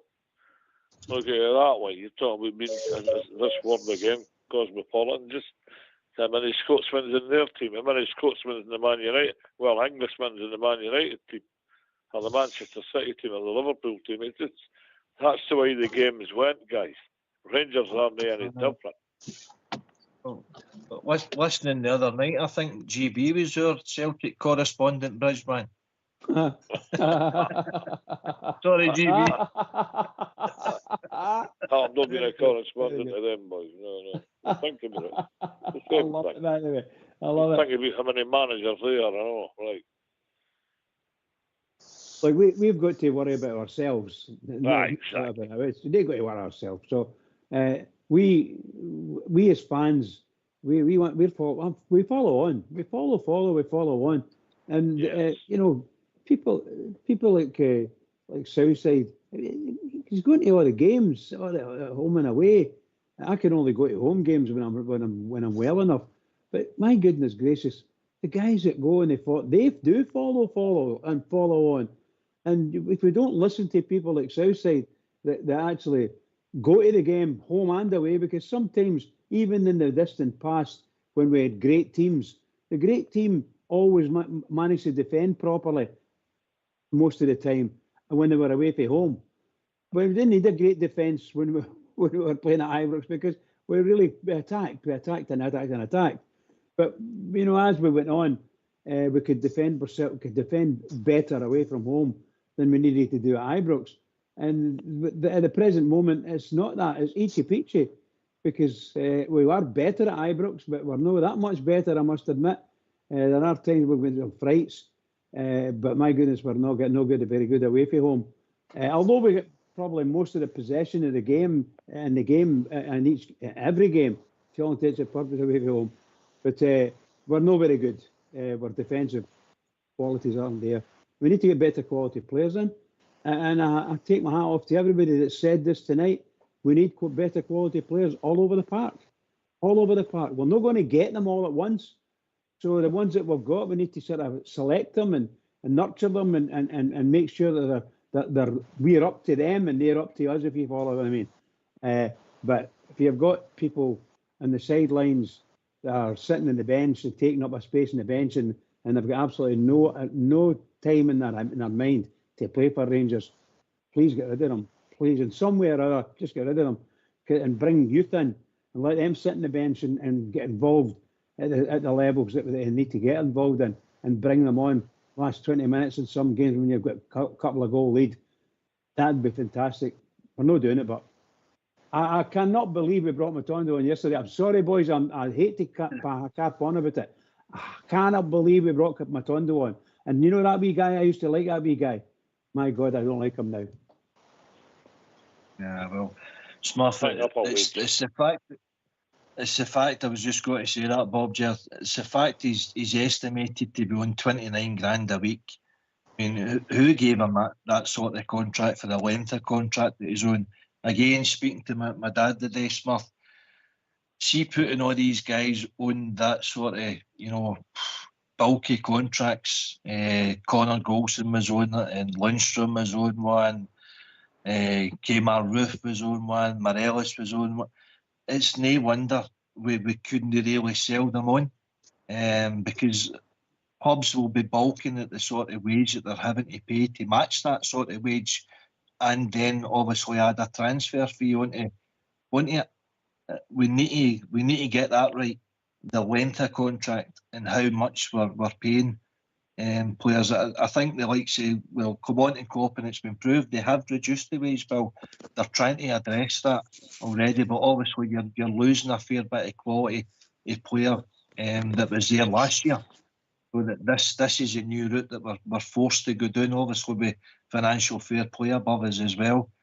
But these are the factors that supporters need to bear in mind of the constraints that Clement's forced to working under far more constraints than what we have done probably in our 152-year history. Aye, there's no many businesses are constrained by not only their bottom line but their top line. The top line dictates what you can spend in your football operation, and your bottom line determines if you've got the cash to go and spend it. So you're working within very strict parameters. You know, we've spoke on here a million times about that, whereby the club could have 100 million in the bank, but if they're not turning over a certain amount, what they turn over will dictate what they can spend of that money. They can spend it all. So, everything you've just said there's absolutely spot on. The guy's been working under, real constraints, reducing wage bills, etc. I don't blame Matondo. Somebody offered me 28 grand a week to play 40 games for Rangers, or anybody, you'd bite their hand off, wouldn't you? 28 grand a week, I mean, it's madness, but that's what he's been given. You can't hold it against the boy. I think in the right types of game, I think he's a, horses for courses player, and in the right type of game, the guy's got something to offer. He's been an empty vessel since he's come back for that horrendous injury, but you've got to look at the terrible tear in his hamstring. Hamstring tears are common in players with explosive pace, and maybe there's a psychological element. Maybe he's not fit enough. Certainly no match fit. So there's all these factors. I don't know. It's easy to judge. It was crap. I know that. And we need to get him off the books. And many others like him. Yep. And I think it's going to be a 1 for 1. One out, one in, one out. You can't go and buy players and you've got somebody that doesn't play. He's on 28 grand a week. I mean, he's probably taking up 2 players' wages there. 2 good players' wages there, So, So there you go. You're cutting your own throat. Aye, it's a factor. That is a factor. Southside, we look forward to the weekend now, regardless of who's in the dugout. We've got St Johnstone coming up next, and then we've got Aberdeen midweek. Then we've got a cup game with Fraserburgh before we play Man United. Then after that, it's Dundee United and USG. There's still big games ahead of us. What direction the board want to go in for now? Obviously, the UB and Rangers Supporters Association have made strong statements the last couple of days, whether they stand firm or whether they make a decision. But we still need to look forward, Southside, and cheer on the team, get behind them, regardless. Well, it'll only be if they've really got somebody in mind and there's somebody available and they know this 100% and they want to get rid of the manager and put in a straight replacement. Otherwise, Clement will be in the dugout. I don't think it will change. We've got these run of home games coming up. And as I've said, unless there's a major disaster, more than what's been happening at the moment in a away situation, then I think he'll stay. It's not that. It just heaps of more pressure on the players. And these players, some of them are young boys, and whether they can actually handle the jersey and the demands that we put on them, that they need to win every week. And you need to win trophies, be successful and cope with the European games. If they run 3 games a week, whether some of the players that we've got at the moment either grow into that environment and learn it, and their bodies take to it because they're young and they're just learning and they've just came to the club and they've no day demands put on them before. They've probably not played in teams where they've been going to win a league title or anything like that. They have experience like we had with players before that we've had at Rangers over many years. So that's that's just where we are at the moment with them. So it'll be St Johnstone. They've got a couple of boys up front. It might cause us a wee bit of issue. I think proper suspended. So if Sterling doesn't make it, that's the one it'll be. I think it'll have to be Leon King and then Ciala in the centre of defence. But we need the front, we need the midfield. I think Raskin's back, so we need the midfield in top of the game, and we need to make sure that whoever plays up front is we're creating chances and getting the ball in the back of the net. Our record at home's been good, but we need to continue that. So we need to be on it for the front foot. The pressure's all on the players and the manager. At the moment, come Sunday, I'm sure it'll be a wee bit hostile for a bit of time at certain times in the game, I would imagine. But it's down to the players to get a wee pile of money to go and watch them and support them and make the effort to turn up at Ibrox. So for everybody that's going along on Sunday, it's going to be there. It's down to the players to make sure they go out and get a convincing performance with victory and make sure that happens again on the Wednesday, the next two games. So that's what I expect and that's what I'm looking for. AK. Aye, spot on, mate. Bob Jer, it's sink or swim. Time for a lot of the players and the manager. Well, we keep turning into this, obviously, the state of the situation we're in at the moment. But I didn't believe in change for change's sake. We've all got access to the world of football now. We see it overall now. And the amount of managerial changes that's been happening lately, it's been frightening, to be honest. You think about it. I'm not going to throw other examples, you know them. But didn't change for change's sake. I think that hard on to the manager, squad of players we're stuck with because we can't afford for to change them. You just quoted Matondo there. We can't afford to change it. Just go with what we've got now. We know where we are in the league. The visit to St Johnstone Sunday. Maybe I'm not being disrespectful, but whatever team we put out should be able enough to take 3 points off St Johnstone. And then we've got Aberdeen on Wednesday. They're not exactly firing on all cylinders. The day when they play us, we all know that history. But we should be good enough for on Sunday. Just keep on going at the moment with the manager. Don't change for change's sake. And at some point, and you never know, it may come good when all the injuries clear up. Well, that's another burning question, is it? Injuries, but they're going to have to clear up in the next couple of weeks with the fixtures will come up. So just the thing for me is just plod on, bash on the new, and see where we are at the end of the season. I think that's the best way to look at it, guys. Aye, it's a fair comment, Bob Jer. I'm sure there'll be many out there disagreeing, but it's your comment, it's your opinion. Well, yeah, I can disagree with the one, but I mean, I didn't even change. I'm sure you'll not lose any sleep there. Well, I'll tell you what, I do lose sleep there. Look at that YouTube, look at them making a Jeremy Ayres all the time. I wish that would stop. We'll get that to stop, all right. Aye. Listen, Smurf, I don't know if you've caught it, but there's a BBC iPlayer documentary come out in Sir Alex. I don't know if you've seen it. A 2-part thing. It's great if you haven't seen it. No, I've imagine what Man United would it be like if they had sacked Ferguson before his tenure. Aye. Well, there you go. They were going to sack him, aye. And I think it was 6 years, was it, before he won a trophy? But he had a vision and he got to realise it. And then it became cyclic. The destruction of a team, the rebuilding of another. And he was great at that. And we need to, as a club, get to that state of play. If you look at things the way they're now, what are we, 13 points behind? Is it 13? 15. 15 points behind, right? Now, let's be honest. They're not going to get through the rest of the season without dropping a couple of points. And if we beat them home and away, you're 6 or 7, maybe 8 points behind them. Really, realistically, given where we were at the beginning of the season, the fact that Clement had been totally transparent with him, trying to get players off the wage bill, getting guys in last minute on a sort of one in, one out basis and all the rest of it. The campaign we've had in Europe, right? We were cheated out of a cup. I don't think people can complain. People need to be realistic. People need to get their head out of the past and get realistic. We've had a lot of change, a lot of turmoil. Even gone to Hampden, people forget that. Gone to Hampden. And no, I think it's lunacy. Honestly, I'd laugh at anybody that told me we should sack that manager. Laugh at them. Yeah. Because nobody's going to come in and do any different. Nobody.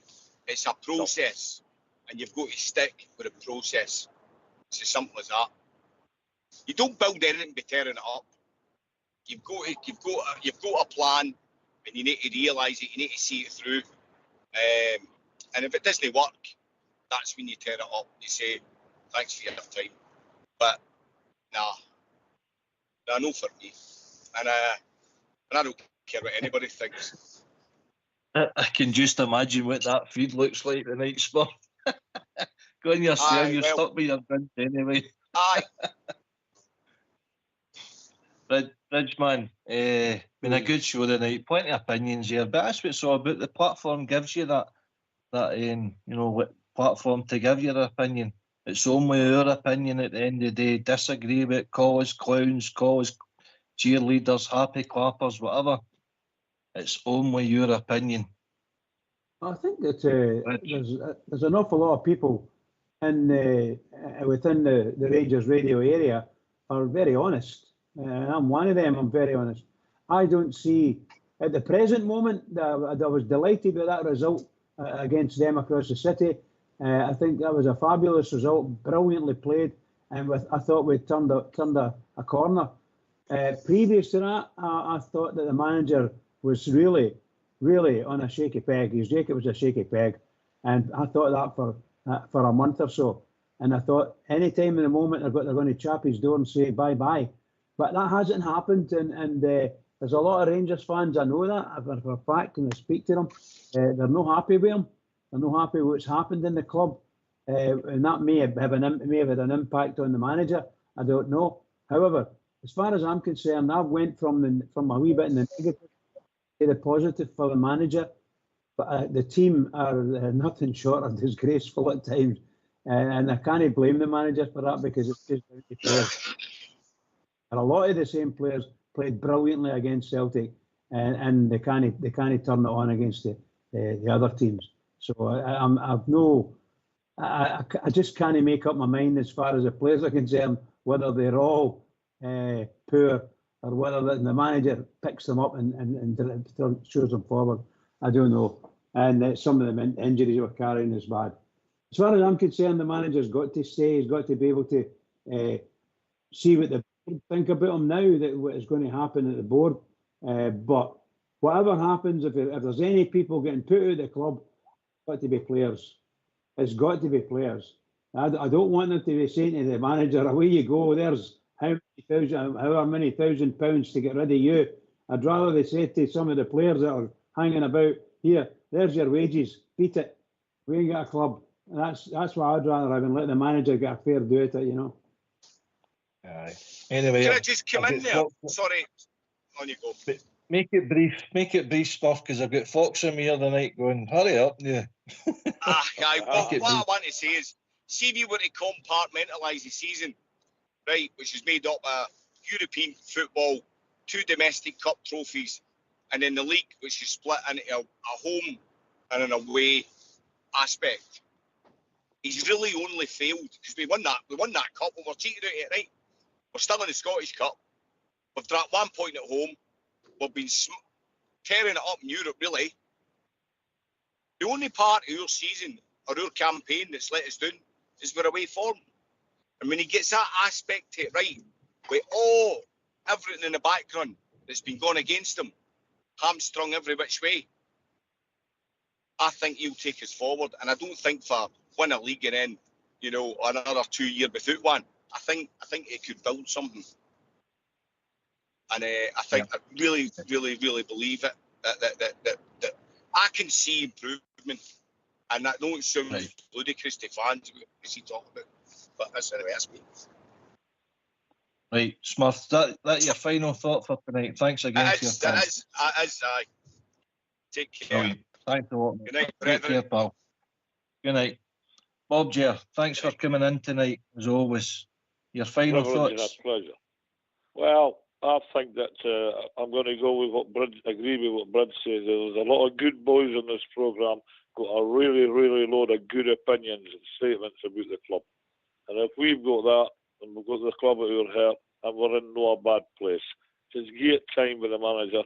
Things will improve. I know it's frustrating, but it will. I believe it will. It has to come good because of the magnitude of the club that we are. So all the best for Sunday, guys, and I'll see you on the other side of it in the new week.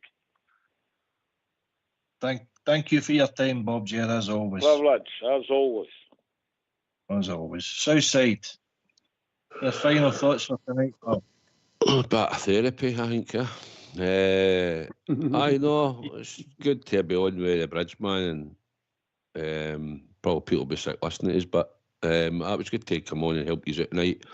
And good to get a few callers on and get their thoughts on the club that we all love, mate. That's the most important thing. So happy that the next 3 games are going to be at Ibrox. Hopefully we'll get 3 wins. And the next away game will be Old Trafford. So I look forward to that down the road. But Ibrox on Sunday, and so about the 3 points. Hopefully a good display. And if there's going to be some banners get up and that, I can understand that. Hopefully no boo players on the ball and stuff like that, and we can just get a wee bit of generate a wee bit of atmosphere about the game and make sure that we cheer the team on to get the 3 points on Sunday. So as always, mate, there's only one team and one crown. Thanks for having us on. Quality, pal. By the way, if there's any spare seats, any spare tickets going to Old Trafford, just give me a nod and a wink. I'll give you the answer the now. No. Oh. Bridgeman, your final thoughts. What marvellous show. Marvellous show. Okay, wonderful stuff. Really enjoyed it. Marvellous points from everybody. Can I just big thank you to yourself, AK, and of course the Southside for carrying me out through this. And of course, Foxy and the technical boys in the background. And to all the Rangers fans that are listening in here on Rangers Radio, we are in the doldrums a wee bit and we're going to pull ourselves out. We'll get 2 games at home that gives us a chance to get a couple of 3 games at home that gives us a chance to win. And if we can win, that'll build us up a wee bit and look forward to the Manchester United game. But for me, next game, most important, tomorrow night, in there. Is it tomorrow night? No, it's Wednesday night, isn't it? Wednesday, Thursday. Sunday, sorry, I'm forgetting. I've actually forgot what day it is. It's my birthday now, Ian. My birthday's tomorrow, and I can't remember what day it is. So anyway, guys. Birthday. Oh, thank you very much. How can I say? So to everybody, please, keep it going for the Rangers, because the Rangers really need us this time. They really, really need us. Keep it going. Brilliant. Can I just thank yourself, Bridgeman, for your contribution tonight? Superb. Southside, top man. Our callers tonight there, Smith, Warren and Bob Jer. To Fox and Old School Blue and the technicals. Thanks to everybody that's listening. We'll be back on Sunday, about 2 o'clock, about an hour before kick-off, for our pre-match show. So come on the Rangers. Thanks. Good night.